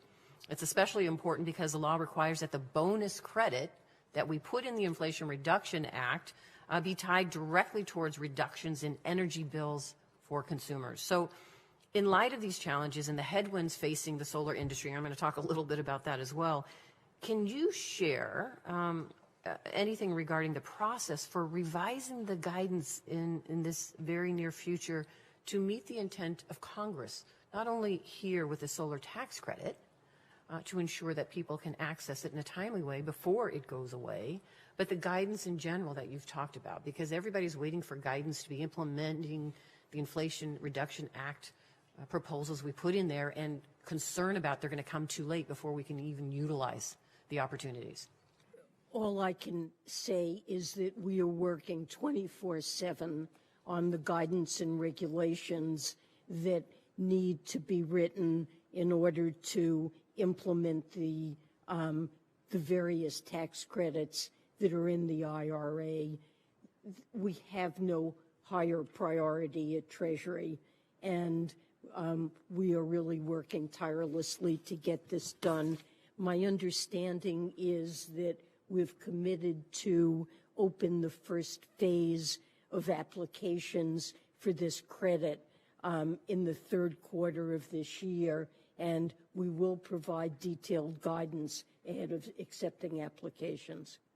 So let me put a proposal out there, and this is for some of my colleagues as well, because I think in general the Inflation Reduction Act and the work that we have been doing to lead us into this clean energy future requires a bridge to get us there.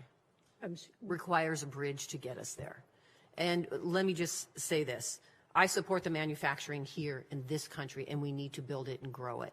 But when it comes to solar, we're not there yet. I support the manufacturing that is happening in Ohio and here across this country. But the manufacturing for the supplies that we need to grow out solar in this country has a capacity of 5.6 gigawatts.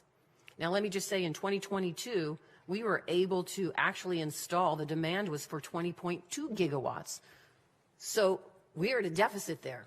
And if we don't get these supplies, if we don't have what we need to address bringing these supplies here from somewhere and deal with the tariffs that are out there that are limiting our access to these supplies, we are going to be limited to the amount that we can grow our clean energy in this country through solar. So that's what I would love the administration to keep in mind, my colleagues as well, that yes, we want to make sure that we're getting our supplies from countries that we support, that are friends, that are our partners, absolutely. But until we grow our domestic manufacturing here, we are not going to meet the demand for solar in this country that we need right now. We're trying. Well, there is substantial incentives in this legislation to bring manufacturing of solar panels to the United States. And we're certainly picking up great interest among investors in moving manufacturing here. We're trying to get out the regulations as rapidly as we possibly can to make sure that we provide the certainty that's needed for those investors.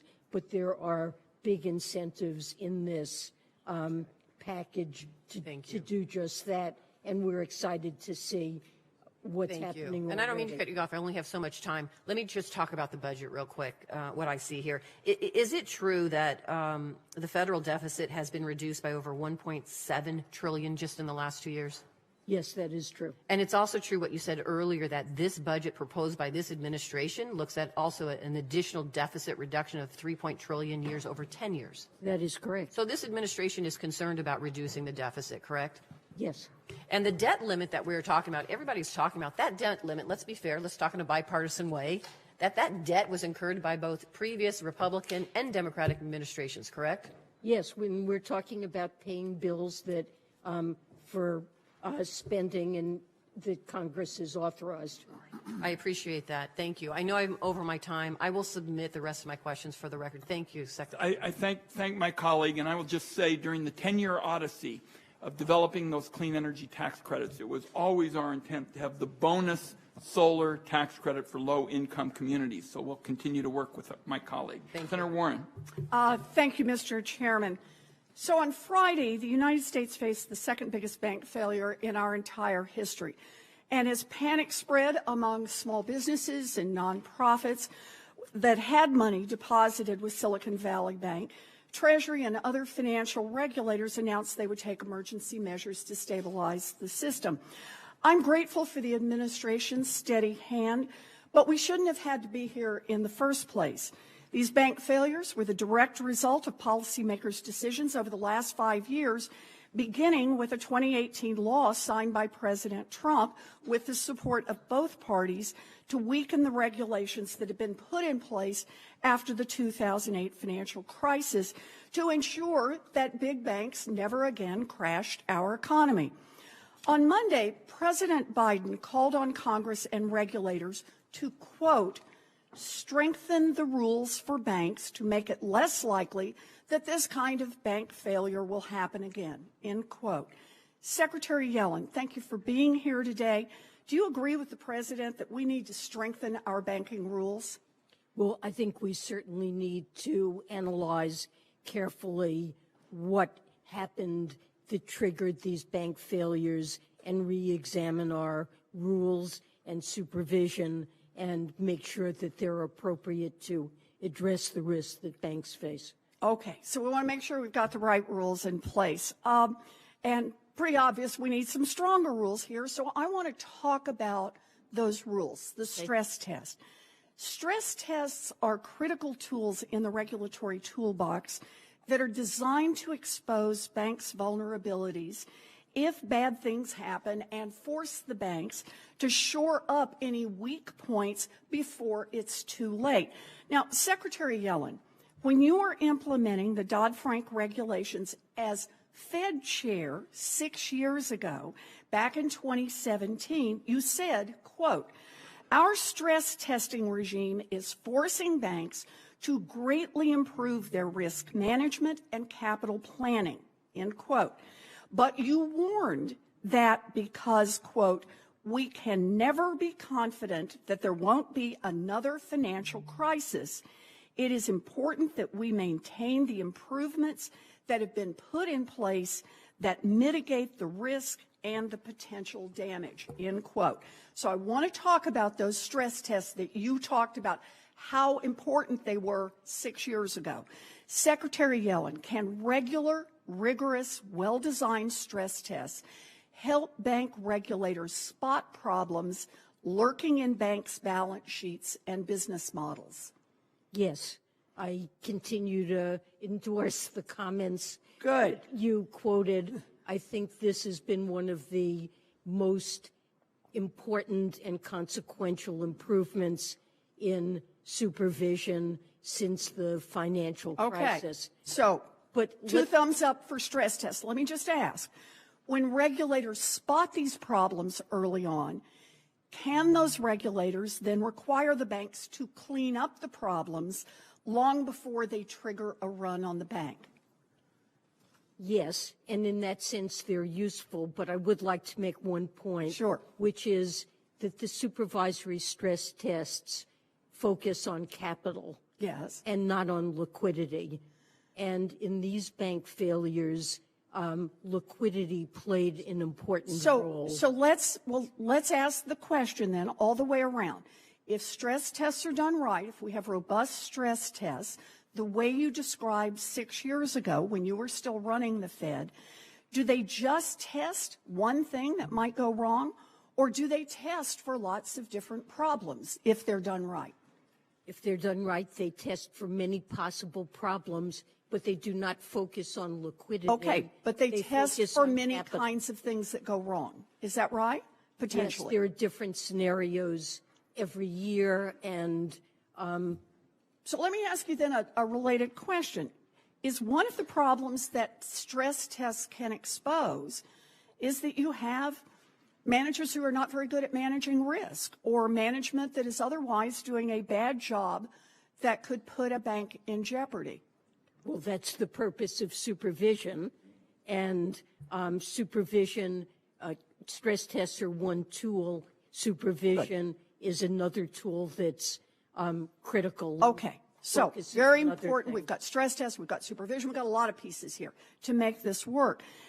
In 2018, though, Trump's bank deregulation law and the door it opened for Fed Chair Powell to further hack away at the rules created an exception to annual Fed-administered stress tests, letting banks from $50 billion to $250 billion effectively off the hook.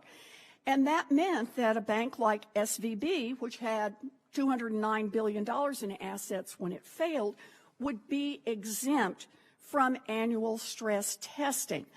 So the question I have here is, if the law had not, let's not just do stress tests.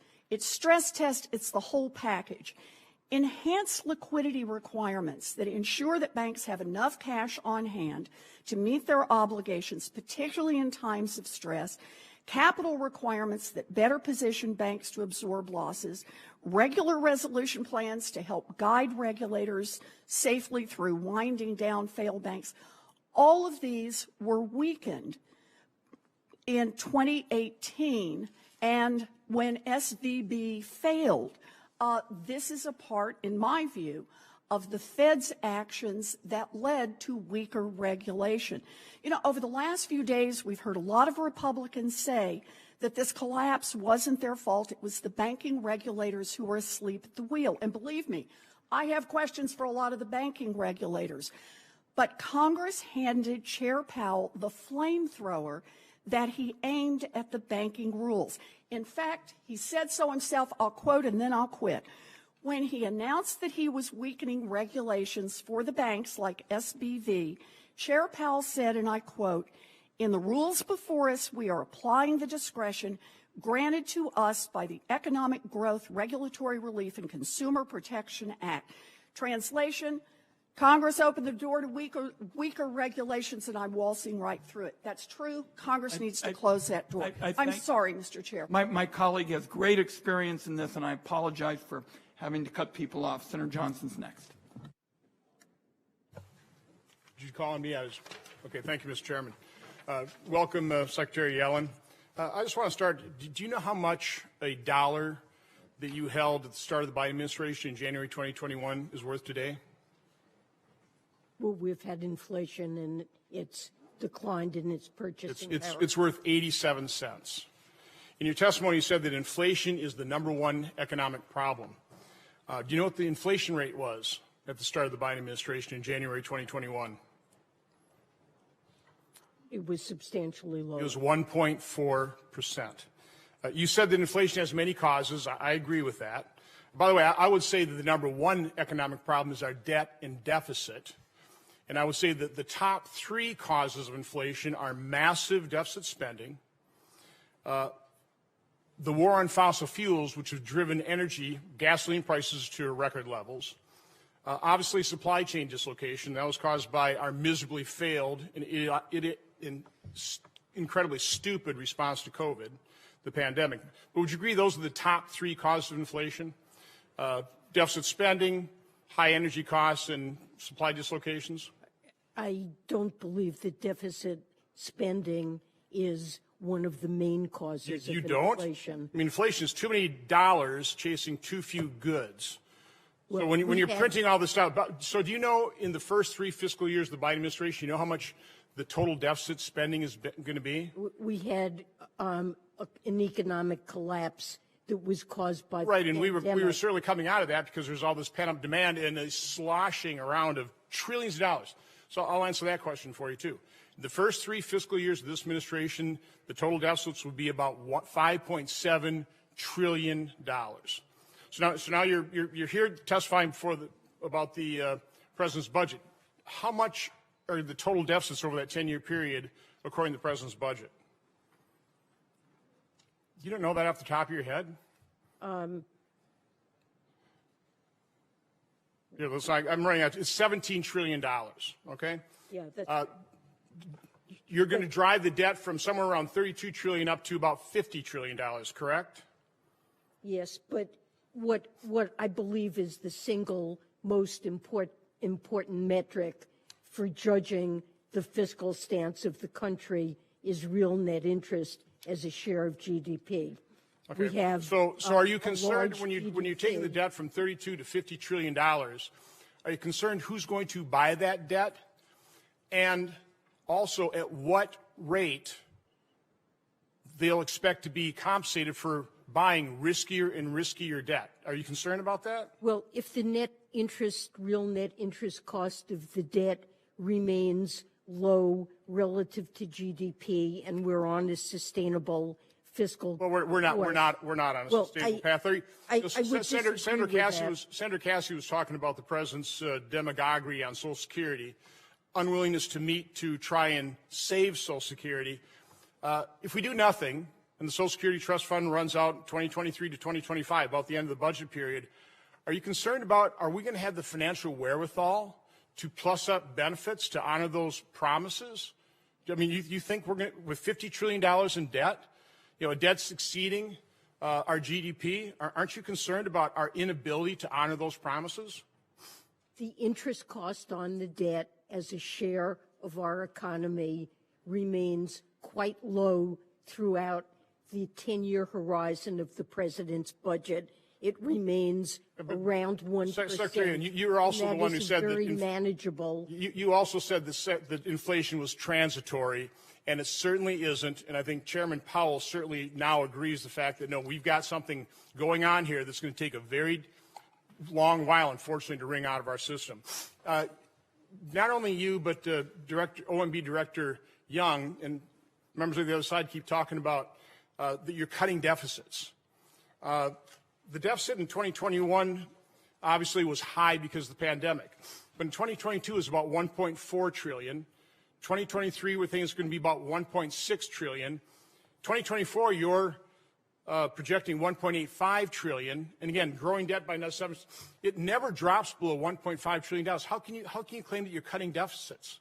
Well, it always is a comparison with the baseline of what would happen if our policies were not really enacted, and the increase in deficits would be larger. There's net deficit reduction over 10 years. Saying you're cutting the deficit is just misleading the American public. Let me ask you one final question, because we always hear on the other side, same thing from OMB Director Young yesterday, that we want to make the rich pay their fair share. So, I mean, the fact is, and this is the latest figures we have from the Treasury, 2020, the top 1% made about 22% of income, but they paid 42.3% of the income tax. Now, I'm going to ask you the metric. At what point, I mean, how much of the total income tax should the top 1% pay before you'll consider and before President Biden will consider they're finally paying their fair share? I mean, they're paying double the income tax that they're getting in income. It's obviously a highly progressive rate. By the way, the bottom, they're paying about colleague's over his time, and I want the witness to answer his question. Well, I believe that billionaires should pay rates that are not lower than what a teacher or firefighter pays. Okay, the top 1% averages effective The rates. time of the gentleman's expired. Senator Tillis. My colleague got 7 minutes. The top 1% paid. The time of the gentleman's expired. The bottom 50% pay 3.1. We have a highly progressive tax system. Senator Tillis, you're next. Thank you, Mr. Chair. Madam Secretary, just real quick on this question. The president's budget, I think, assumes 4.3% inflation through calendar year 2023. Number one, can you confirm that or give me an accurate number if I'm wrong? And then just describe for me how do we do that, particularly in light of what's happened with SVB and what I think we will continue to see monetary policy that's going to increase incrementally until we get inflation under control. That creates other stressors for the banking community. But is it 4.3%? And do you agree with that assumption? Did you say inflation? Yeah, inflation. For calendar year 2023. We assumed that inflation would run at 3%. At 3%. And we're in the tail end of March. So you still believe, given the inflation estimates that we got, that that's still a valid assumption? It is coming down on a 12-month basis, and yeah. Okay. If we could just get to the committee, the analysis that went into that, I think it'd be helpful. I want to go back to Senator Warren's question or comments very quickly. Back in 2017, I think you were quoted before the Joint Economic Committee with respect to Senate Bill 2155 that the Fed would still be able to impose enhanced prudential standards on firms if necessary, and that the bill is a move in the right direction that would be good enabling for the Fed to appropriately tailor its supervision. Do you still stand by that statement? I think that I said that I thought tailoring is appropriate, and I still believe that. And I think the Fed continues to have. I guess the question that I have, because I don't agree with Senator Warren's the premise of her questions. It seems to me, unless we and I should say that in that same time frame, Mr. Torrillo was responsible for implementing a bill that he publicly criticized, Senate Bill 2155. He did not like the bill. He's over there helping implement it. And yesterday, when wasn't it passed in 2018? He left. No. I'm sorry. When you were implementing Dodd-Frank, I'm sorry. So when you were implementing Dodd-Frank, Torrillo was in play. Then we passed Senate Bill 2155. He was highly critical of it. However, he said as late as yesterday he doesn't believe that Senate Bill 2155 had anything to do with what occurred at Silicon Valley Bank, and that his suspicion was that it was supervisory. Maybe supervisors not being aggressive and potentially using some of the discretionary regulatory regimens that were allowed in Senate Bill 2155 if you happen to have a specific bank that had activities where you should increase the level of supervision. So it seems to me that here we're using 2155 as a red herring for something that I believe fundamentally is going to be a supervisory or regulatory lapse. I want to ask you a question about OECD in my time remaining, and I do want to get close to 5 minutes. The baseline agreement doesn't have what I consider to be the most basic standards for dispute resolution, but it looks as if we still want to move forward with congressional action absent that. I also have some concerns with the exemptions that are in the agreement, particularly with respect to China. And I'm grossly summarizing my context to give you a chance to respond. But let me tell you, even beyond the exceptions that benefits China and state-owned enterprises, this committee nor the Committee on Taxation has received the data and analysis that you all used as a basis for negotiating the deal. Can I just simply get a commitment that the Joint Committee on Taxation and that this committee will get that data and analysis as a part of our future consideration for the provision that has to come before Congress? I'm sorry, I'm not sure if you're talking about Pillar 2 or Pillar 1. I think it's all of the above to the extent that they're both in the agreement. Well, I think the analysis on Pillar 2 has been done.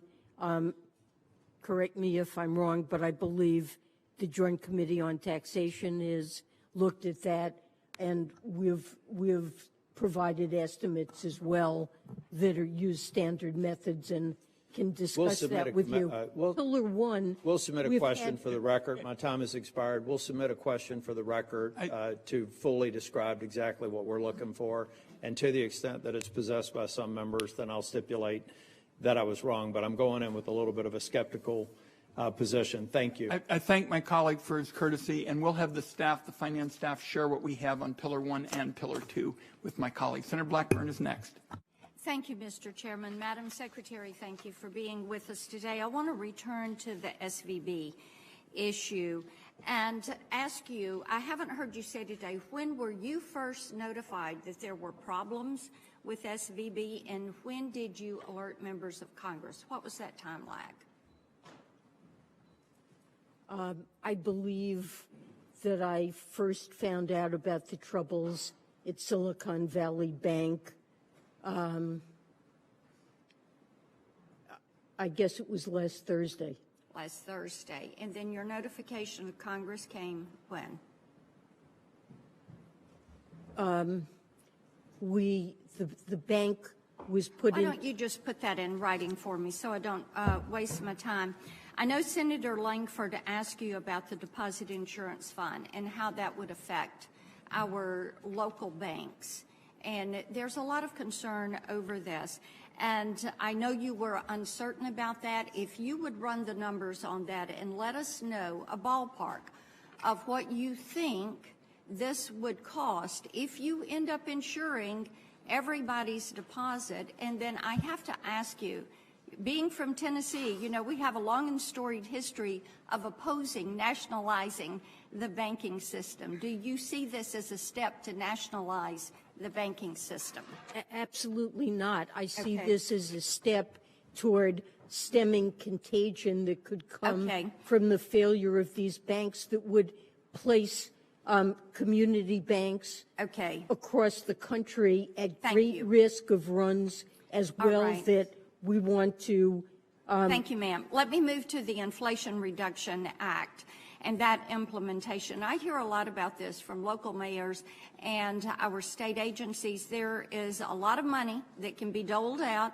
Treasury and other agencies are going to be required to issue guidance. That hasn't come, and so there's a lot of confusion there. And I was looking at the structure, and I want to make certain that I'm viewing this right. You have the Deputy Secretary, the Office of IRA Implementation within Treasury, the Office of IRA Implementation in the IRS, and Danny Werfel, who is the new, recently confirmed IRS Commissioner. So with all of these bodies involved, who is actually in charge? Who's the final decision maker on the guidance and the timeline for releasing that guidance? Well, our Office of Tax Policy drafts regulations, and we go through a regular rulemaking. Then do you sign off on it? Are you the final say?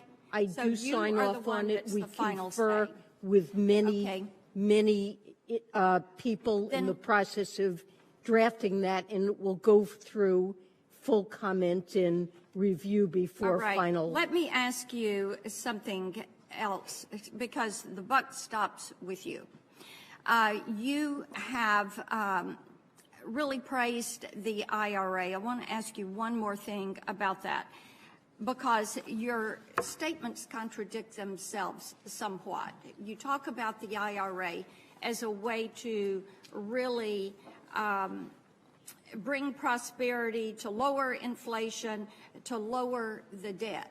So do you really believe that we can spend our way to lower inflation, to debt reduction, and to economic prosperity with the amount of debt? I believe that this law promotes clean energy and R&D and investment in the United States. That's not my question. Do you believe we can spend our way to lower inflation? And I'm going to move on, obviously. I've never said any such. I've never said that I think that that's a way to lower inflation.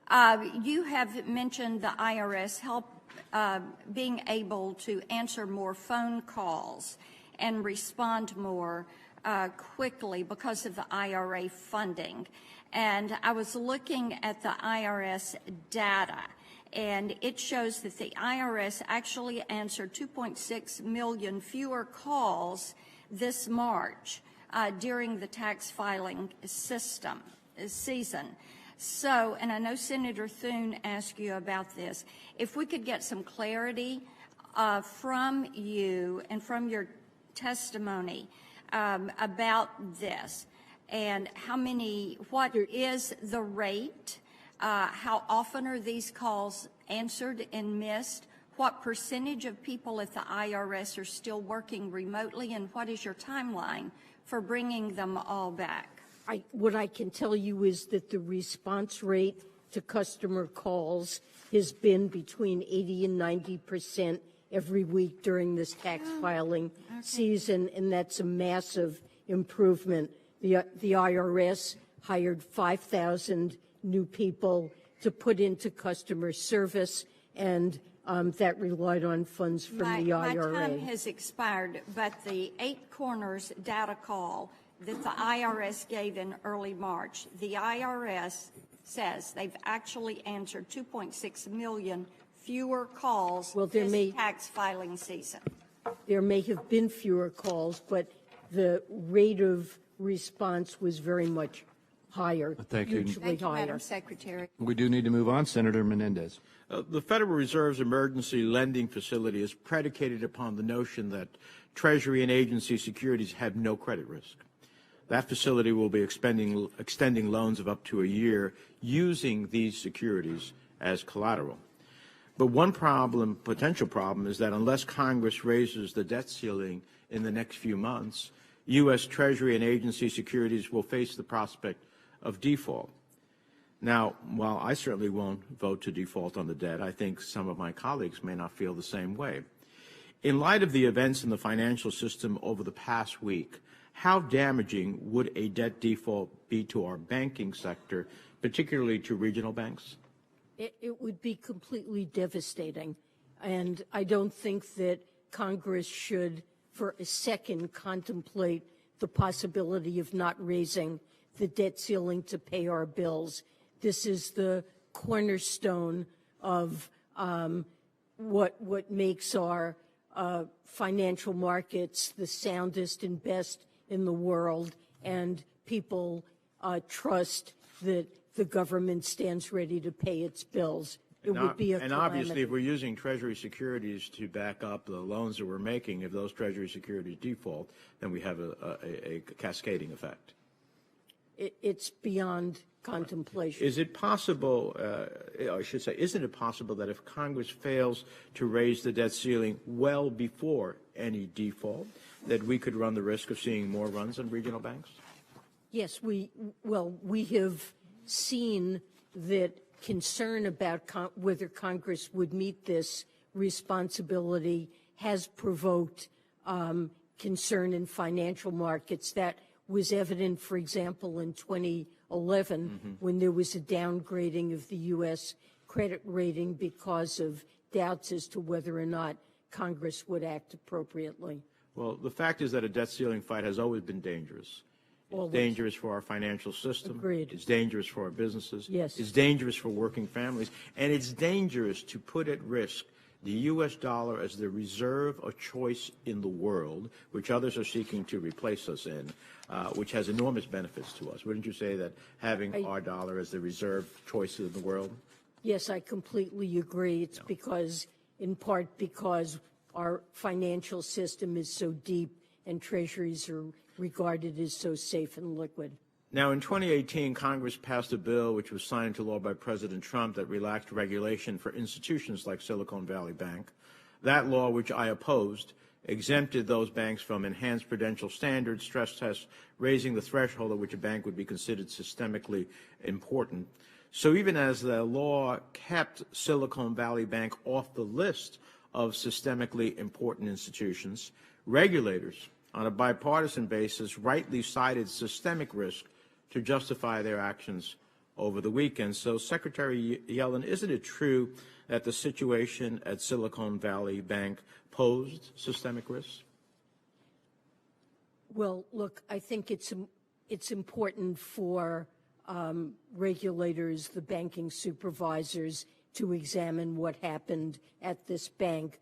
But clearly, the bank had a very high proportion of uninsured deposits, which made it vulnerable to runs, and it experienced devastating runs. But, Madam Secretary, the regulators said that the reason they were intervening because there was systemic risk, then it must have been systemic risk, right?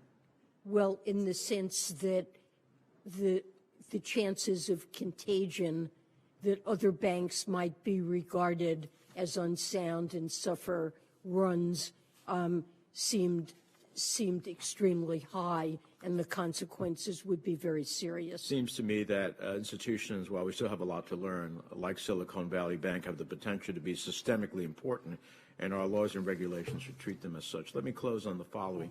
In the President's budget proposal, there is yet a glaring absence of a issue critical to families in my state and in other states in the country. The budget continues to allow C corporations to fully deduct state and local taxes as under current law. Isn't that the case? I'm not sure. I think so, but yeah. Well, for the purposes of our discussion, let me just assure you that the budget allows C corporations to fully deduct state and local taxes under current law. Okay. But it does not propose the same tax benefit for middle-class families. Is that fair to say? the issue of state and local taxes is one we think that Congress should address. Well, I'll close by saying if C corporations can deduct state and local taxes, middle-class families should be able to deduct state and local taxes. Thank you, Mr. Chairman. Thank you. Senator Scott. Thank you, Mr. Chairman, and Secretary Yellen. Thank you for being here this morning. Thank you also for the conversation that we had on Monday. We may not always see eye to eye on a number of the issues, but your availability was helpful in understanding and appreciating the actions of the administration. So thank you for that part. Thank you, Senator. I'm sure you've seen and maybe even had a big hand in proposing some of the president's budget requests. I can honestly spend hours talking about the president's budget and how much I dislike it.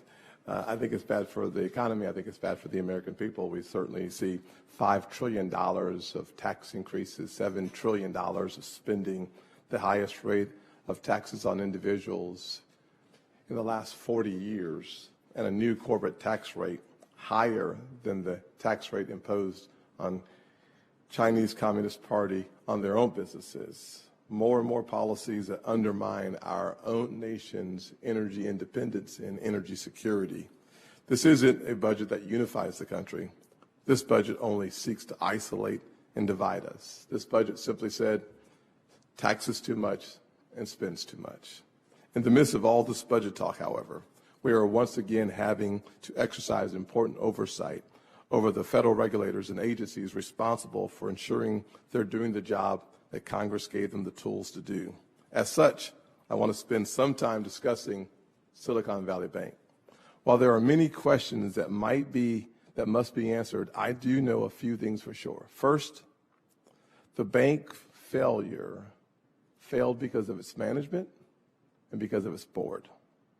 I know that the failure of SVB also was contributed to by a lax regulatory environment. I believe that the state and federal regulators failed to appropriately use the tools they have to supervise and regulate the failed institutions. And finally, that the Biden's handling of the economy contributed to these bank failures. The president's budget is further evidence of reckless tax and spending that will only exacerbate the highest inflation we've seen in 40 years. This impact will be felt by everyone and everything from grocery bills to financial institutions. It appears that the San Francisco Fed was asleep at the wheel.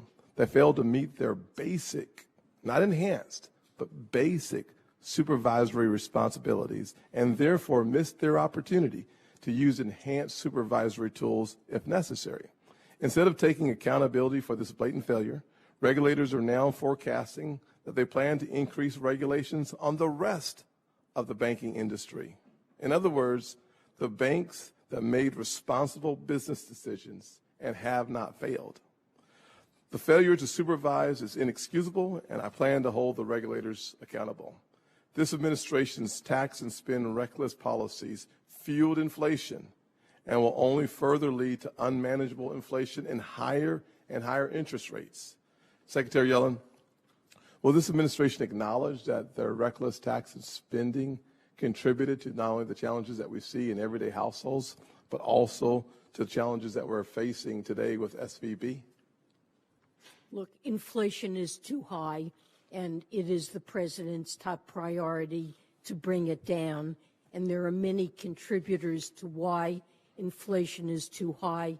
Importantly, fallout from the pandemic and Russia's war on Ukraine that boosted food and energy prices. Many countries around the world suffer from the same problem, regardless of what their fiscal policy was. Thank you. I don't want to cut you off, but I only have a minute left, and I want to just, with my synopsis, there's no doubt that the pandemic was in the rearview mirror. We saw the COVID relief response in January of 21 that spent $1.9 trillion. The only thing missing in that COVID relief bill was COVID relief, which we had 1% for COVID vaccines, under 10% for COVID-related health, but we had a lot of liberal policies embedded in the $2 trillion of spending, which then led and accelerated inflation to a 9.1% or a 40-year high. The Fed response to the high level of inflation was to have 8 rate increases, leading to a liquidity challenge that we are now seeing the results of. Thank you very much. Thank you. Senator Hassan. Thank you, Ranking Member Crapo, and for holding this hearing today. Thank you to you and the chair. And Secretary Yellen, thank you so much for being here and for testifying before the committee. I would like to follow up on issues that my colleagues asked about concerning the recent actions that the administration has taken to protect our economy. Last weekend, the Treasury and other agencies took several steps to strengthen public confidence following the failure of 2 banks. The priority of federal regulators needs to continue to be protecting families and small businesses by ensuring the stability of our banking system and our economy more broadly. Given the events of the past week, I'd like to understand how Treasury is evaluating the effectiveness of its recent actions. So what specific benchmarks are you using to measure the success of Treasury's actions? For example, what are the economic indicators that you are actively monitoring? Well, we are looking at indicators of the functioning and stress in the banking system. We want to make sure that the problems at these 2 banks don't spread to others, and so we're monitoring very carefully the situation of banks in the United States using a wide range of indicators. And a more general problem that concerns us is the possibility that if banks are under stress, they might be reluctant to lend where they're worried about shoring up liquidity and capital, and we could see credit become more expensive and less available. And there are a variety of statistics that we can look at to judge whether or not banks are tightening credit, things like the senior loan officers' survey of credit terms and related statistics on the cost of borrowing, because that could turn this into a source of significant downside economic risk. Well, I appreciate that. I think being really clear about what the goals are and having transparency about defining success is critical here. And I just want to urge you and the administration to continue communicating with Congress as it closely monitors the situation to ensure that we have a coordinated and responsible and effective response to the entire situation. I want to turn now to tax issues that are overseen by Treasury. Last year, my Bipartisan Home Energy Savings Act, something I introduced with Senator Collins, was signed into law. This bill expanded tax cuts for homeowners who make energy efficiency upgrades, such as installing a more efficient HVAC system in their homes, which also obviously lowers energy bills.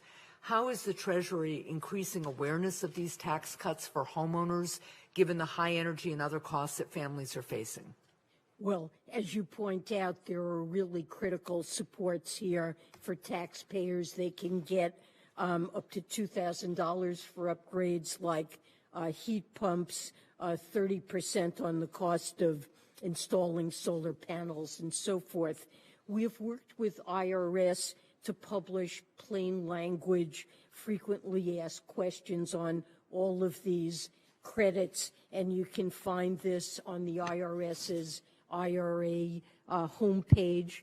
There are also other sites, something called cleanenergy.gov, but really we want to get the word out broadly, and we would be eager to work with you to discuss ways that we make sure homeowners know what they're eligible for. Well, I would look forward to continuing to work on that. Obviously, with high energy costs being what they are, especially in the Northeast, it's really, really important that we get the word out.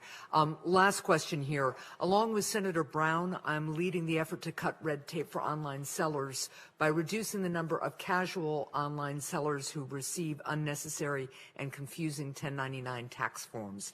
It's important that we work across the aisle to find a bipartisan way to cut down on these unnecessary forms. As Congress considers various ways to address this challenge in a bipartisan way, will Treasury provide analysis of the impact of different proposals on online sellers? Certainly we'll try to work with you on that. You know, we were trying to implement a provision of the rescue plan that required reporting of transactions over $600. Right. It's set to take effect this year, but we realized that there were concerns, broad concerns about that timeline, and so we've delayed, and we want to reduce confusion, and we'll work with you to try to do that. Well, I appreciate that very much, and I see that I'm over time. I will just note that there are a number of us in Congress who want to do more than delay it. We want to correct what we think is a bad policy and provides lots of confusion. So thank you very much. Thank you, Mr. Chair. Thank my colleague. Senator Young is next. Welcome, Madam Secretary. It's good to have you here before the committee. I want to take a moment to begin to join my Republican colleagues in expressing my frustration and displeasure over the way the administration's handled the OECD Pillar 2 negotiations. To that end, Mr. Chairman, I ask unanimous consent that a copy of my longer statement on this topic. Without objection, so ordered. Thank you. So, to summarize this statement, my concern is whether enacting the regime globally would undermine the incentive to invest in the United States and to grow jobs here in the United States. I fear the answer to that question is yes. In particular, the Pillar 2 undertaxed profits rule would uniquely disadvantage American workers and job-creating businesses by providing our trading partners with the political blessing to tax the U.S. activity of U.S. companies. That's right. Let me repeat that. Foreign countries under the undertaxed profits rule with these negotiations could tax the U.S. activity of U.S. companies. This would, of course, directly undercut our American sovereignty, but it would also impact the legislative power of tax writers to provide bipartisan, well-crafted, thoughtful economic incentives, like the research and development tax provisions important to our dynamic economy. This credit, which my bipartisan colleagues and I are fighting so hard to protect, and much more, look to be wiped out under Pillar 2. So, Madam Secretary, American workers and American companies deserve a better deal. And I want to begin by asking you to go back to the negotiating table and negotiating that deal for them. Moving on, Madam Secretary, as you know, President Biden has promised dozens of times that he won't raise taxes on anyone earning less than $400,000 a year. During the budget reconciliation exercise in August of last year, that was our second budget reconciliation, you'll recall, I introduced the not one penny in taxes raised amendment to allow the American people to hold members of Congress who agreed with that pledge and to hold the president accountable. That amendment passed the United States Senate by a vote of 98-1. 49 out of 50 of my Democratic colleagues agreed with Republicans. We can't raise taxes when Americans are struggling. Mr. Chairman, I ask unanimous consent that a copy of my amendment and the roll call votes be entered into the record. Without objection, so ordered. Secretary Yellen, in the view of the administration, which tax rates or other provisions from the Tax Cuts and Jobs Act that are scheduled to sunset after 2025 must be extended in order not to violate President Biden's pledge that no taxes will be increased on anyone earning less than $400,000? For the benefit of all members, in understanding these important red lines for the President of the United States, please include all provisions that you understand would cause the President's pledge to be violated if they are not extended. Well, there certainly are aspects of TCJA that, if they sunset, would impact households or taxpayers earning under $400,000. And the President has, as you mentioned, pledged he doesn't want to see taxes raised by a penny on anyone making under that. That's right. So he stands ready to work with Congress. Well, no, the President made the pledge, and so I want to know the administration's position on this. I know my Democratic colleagues will want to know it as well. My time is short, so can you please provide the specific TCJA provisions that have to be extended in order to keep President Biden's tax promise? I don't know that I can provide you with that.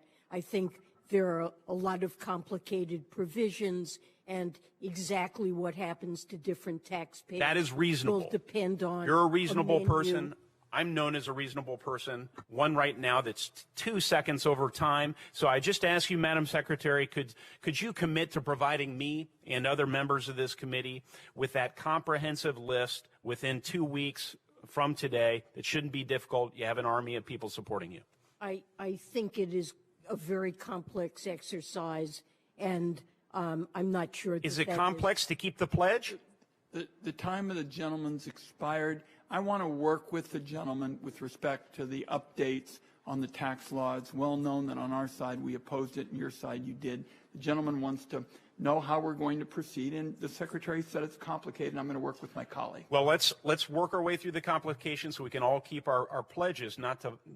This cannot be violated. I've told my constituents it will not be. So. And we agree with that and would like to work with All right. I'll look forward to that list. Thank you. Senator Daines is next. Mr. Chairman, thank you. Secretary Yellen, thanks for being here today. Thank you. Secretary Yellen, the President's budget included $4.7 trillion with a T in total tax hikes, including $1.8 trillion in new taxes on Main Street businesses. The President's budget also includes a shadow tax increase on small businesses in Montana and across the country by remaining absolutely silent on the future of the 20% pass-through business tax deduction.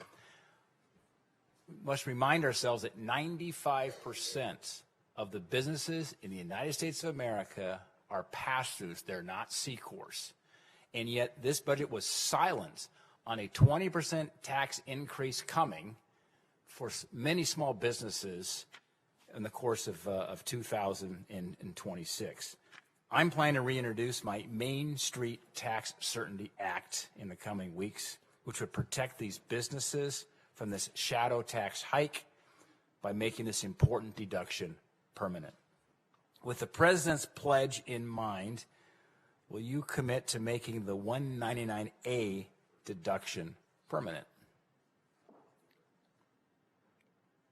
I mean, all I can really say is that the president has pledged not to raise taxes on individuals or small businesses making under $400,000, but no promises with respect beyond that. Okay, I'll take that as a no, and move on to my next question. Senator Young raised this issue of Pillar 2 of the OECD proposal, which you spearheaded and have championed. It's littered with these complex rules that would benefit state-owned enterprises at the expense of capitalist competitors. Why are you a proponent for a framework that would allow China to tax American companies? And I understand this. I was involved in global operations for most of my 20-year career in the private sector. Tax companies on their American operations if they fall below the minimum tax threshold, even if they fall below the threshold by utilizing the bipartisan tax incentives such as the R&D tax credit. So the agreement does permit, it includes an under-tax payments rule by which other countries can exercise their rights to impose taxes on operations of foreign countries. Which would include China. That don't abide by the 15% tax. The United States can impose a top-up tax to ensure that those revenues end up in the U.S. Treasury instead of in a foreign country. I'll move on to child tax credits. As you know, Secretary Yellen, the 2017 Tax Cuts and Jobs Act doubled the child tax credit from $1,000 to $2,000 and increased refundability threshold to $1,400. I was certainly disappointed at the time that all of my colleagues on the other side of the aisle opposed this change and made it impossible to make it permanent, but I am glad that we enacted as Republicans into law.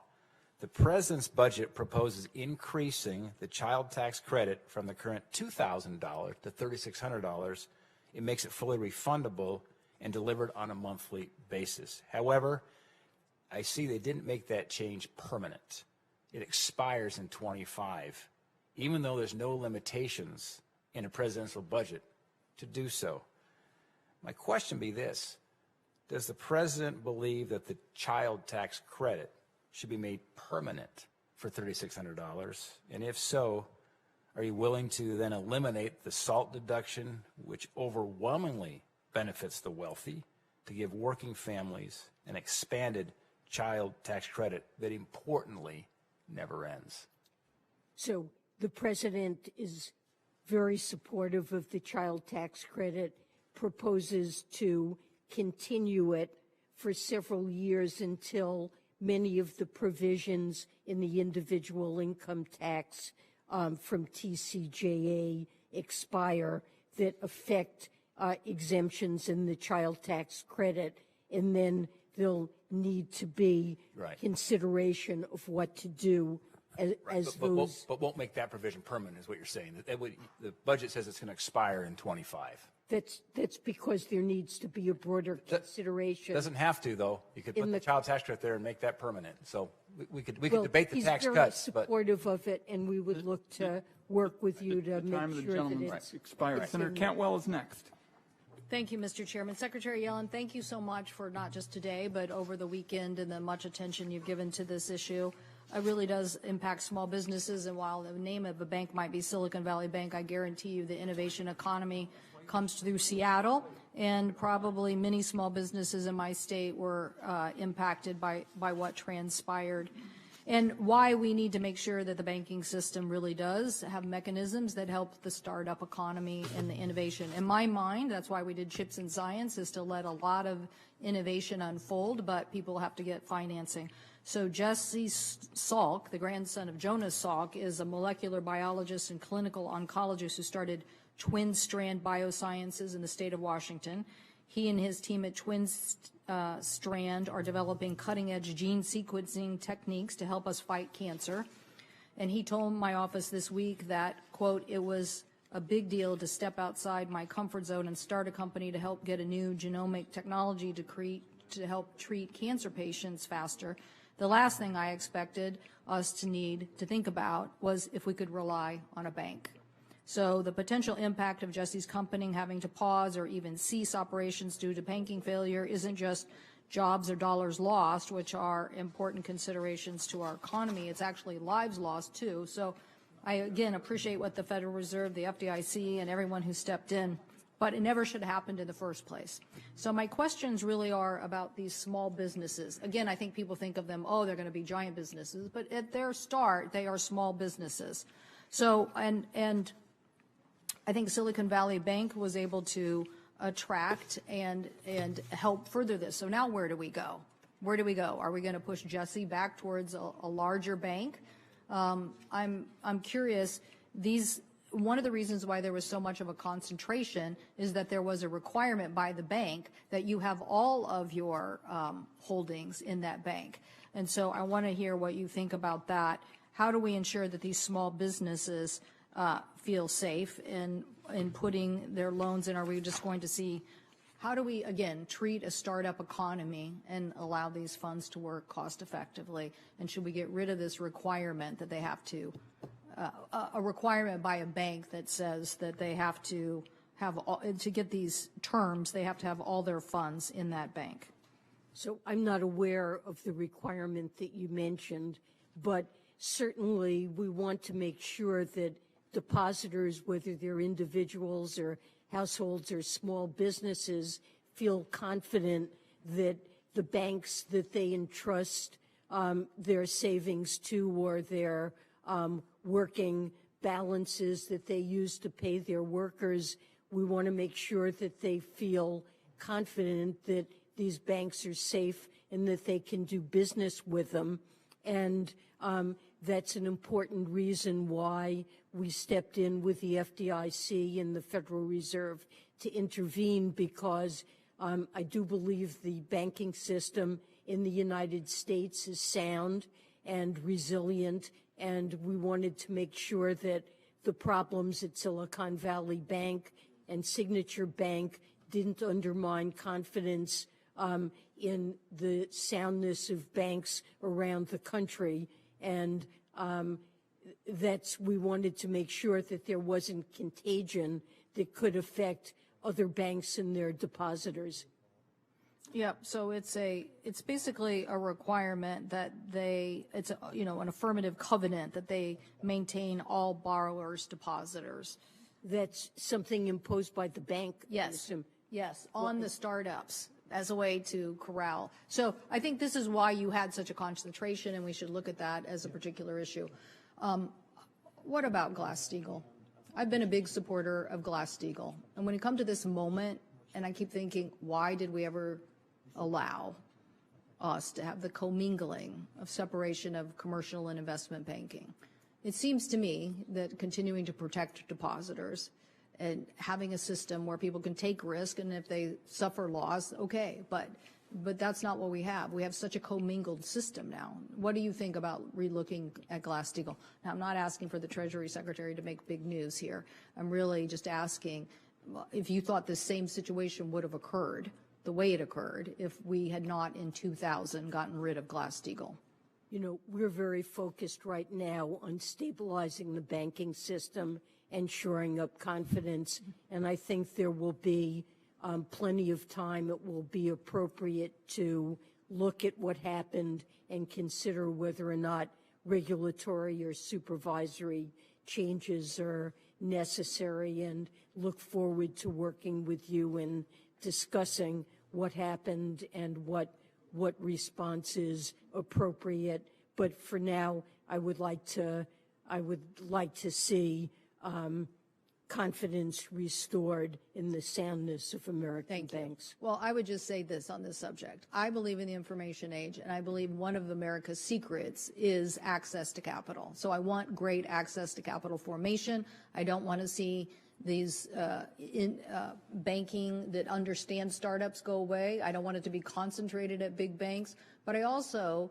want us to make sure that we have a system that is I think we see now from 2009 what happened, and now this incident, that the commingling of these things or giving people, I'm not sure that's the way we get access to capital. I'm not sure that that's, or at least we didn't have a system that protected us. It didn't protect us in the end. So we have to get something. These were depository institutions. They weren't investment banks.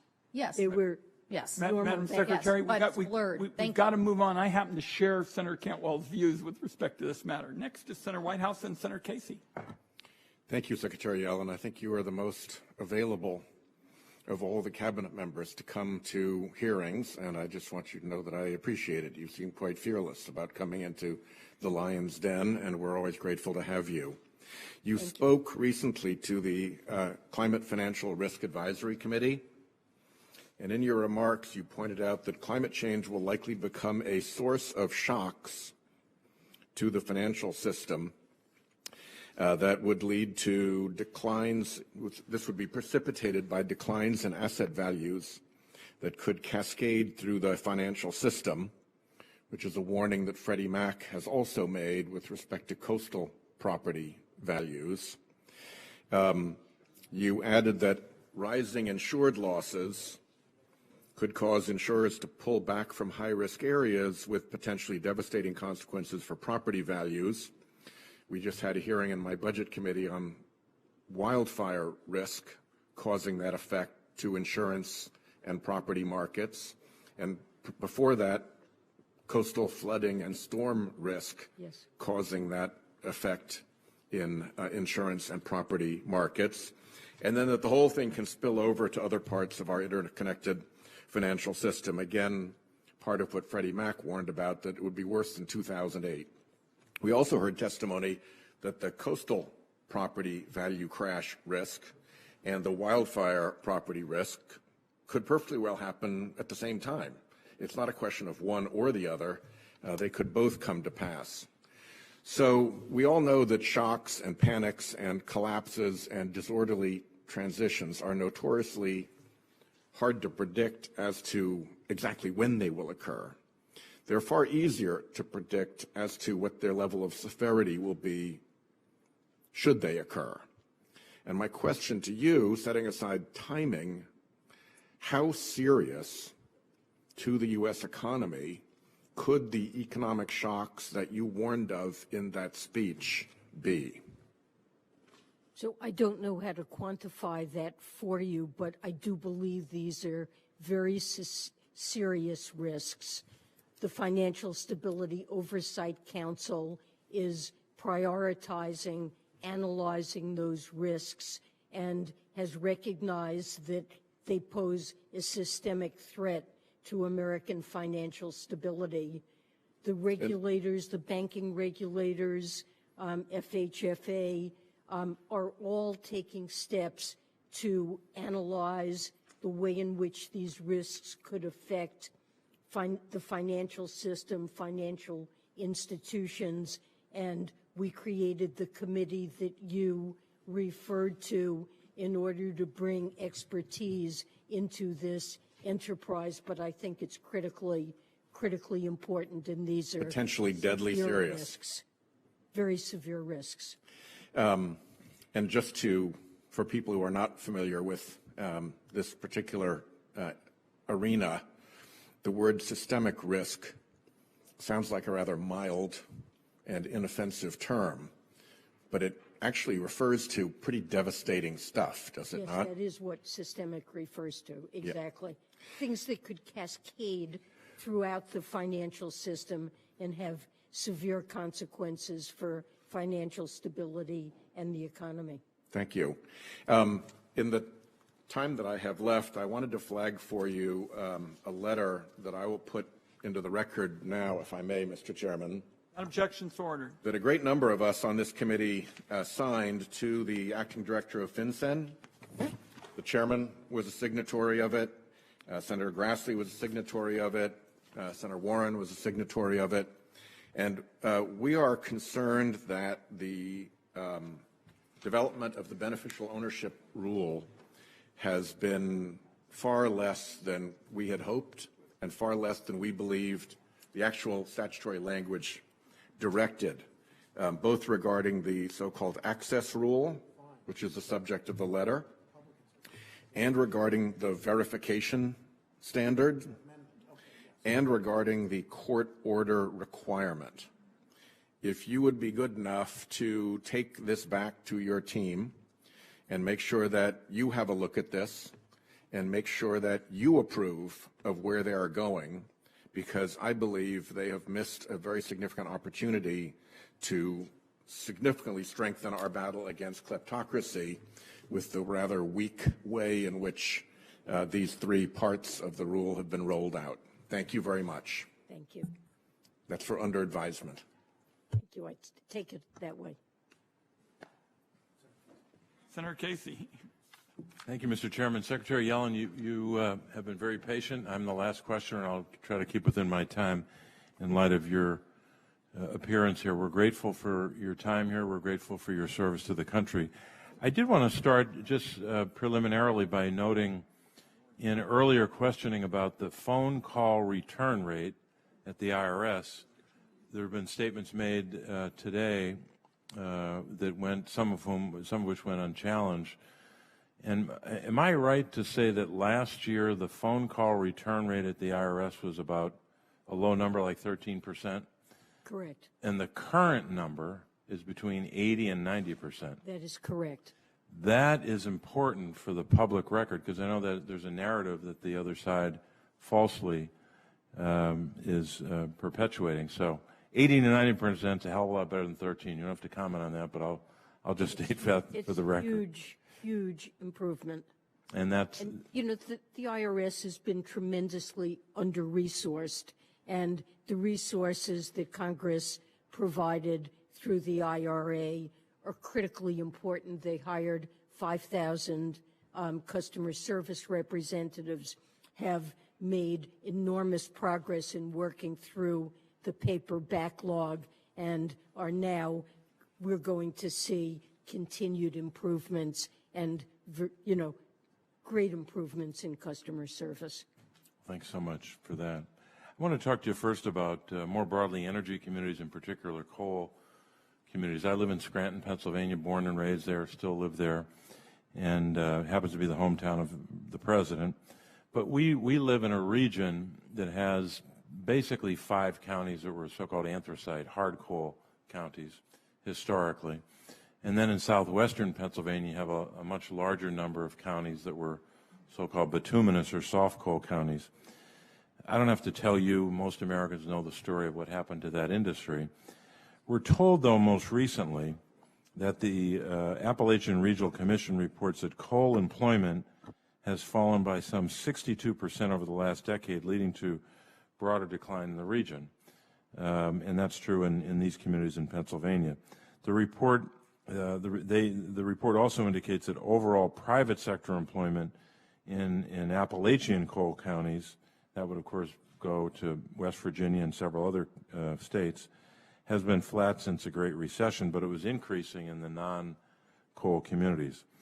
In the IRA, the Inflation Reduction Act, I fought for an additional tax credit of 10% that would encourage private companies to build new energy and manufacturing projects in these energy communities. To date, the Treasury Department has not released guidance on how companies can claim these credits, or guidance on what exact areas qualify. So without that guidance, companies have been reluctant to announce new projects in these coal or energy communities, and we've seen new investment flowing to non-energy communities. So I'd ask you to tell us, if you can, when can Pennsylvania and other states that have these coal communities expect Treasury to finalize the rules, the guidance, so these coal country communities can get their share of new jobs and investment? This is a tremendously important provision. We recognize how hard hit these communities are and how important this bonus is.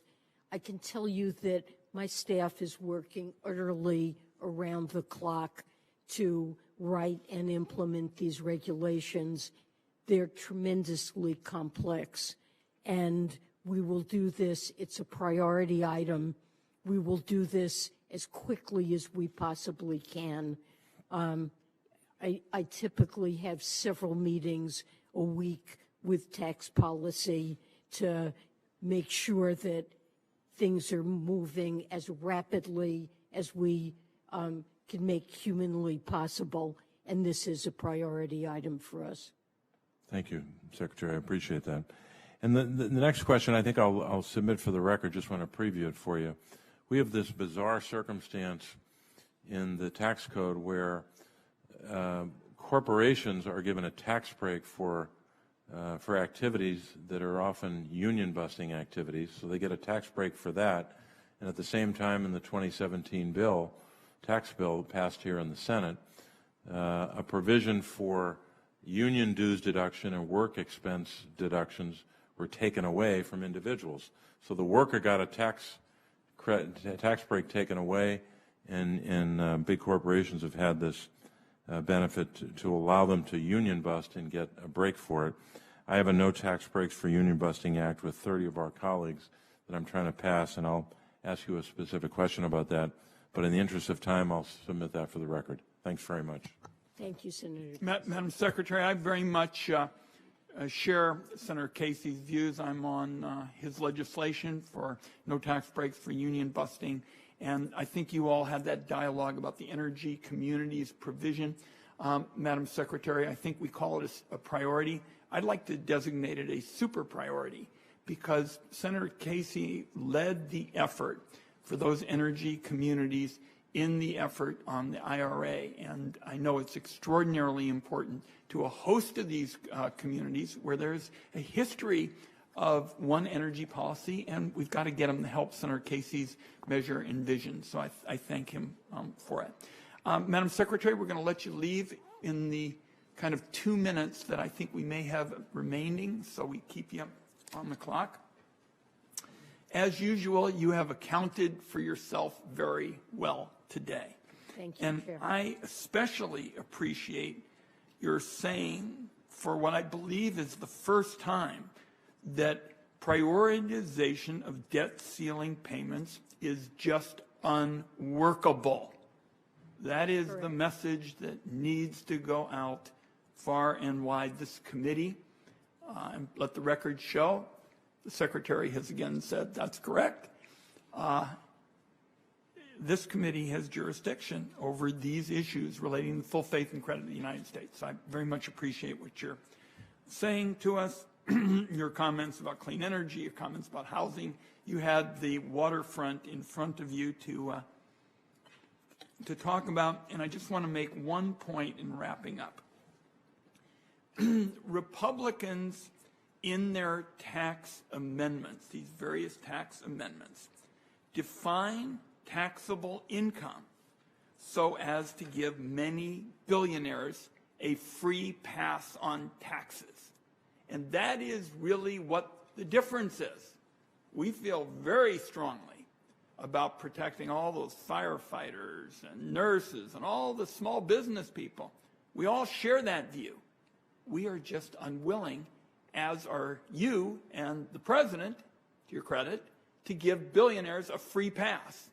And it is all about how these amendments define taxable income, which would basically keep billionaires from getting audited or paying little, if any, taxes for years on end. So we look forward to working with you in the days ahead. For the information members, questions for the record from the Secretary are due at 5 p.m. next Thursday, March 23rd, and the Finance Committee. And we thank you again, Secretary Yellen is adjourned. Thank you, Chair Wyden.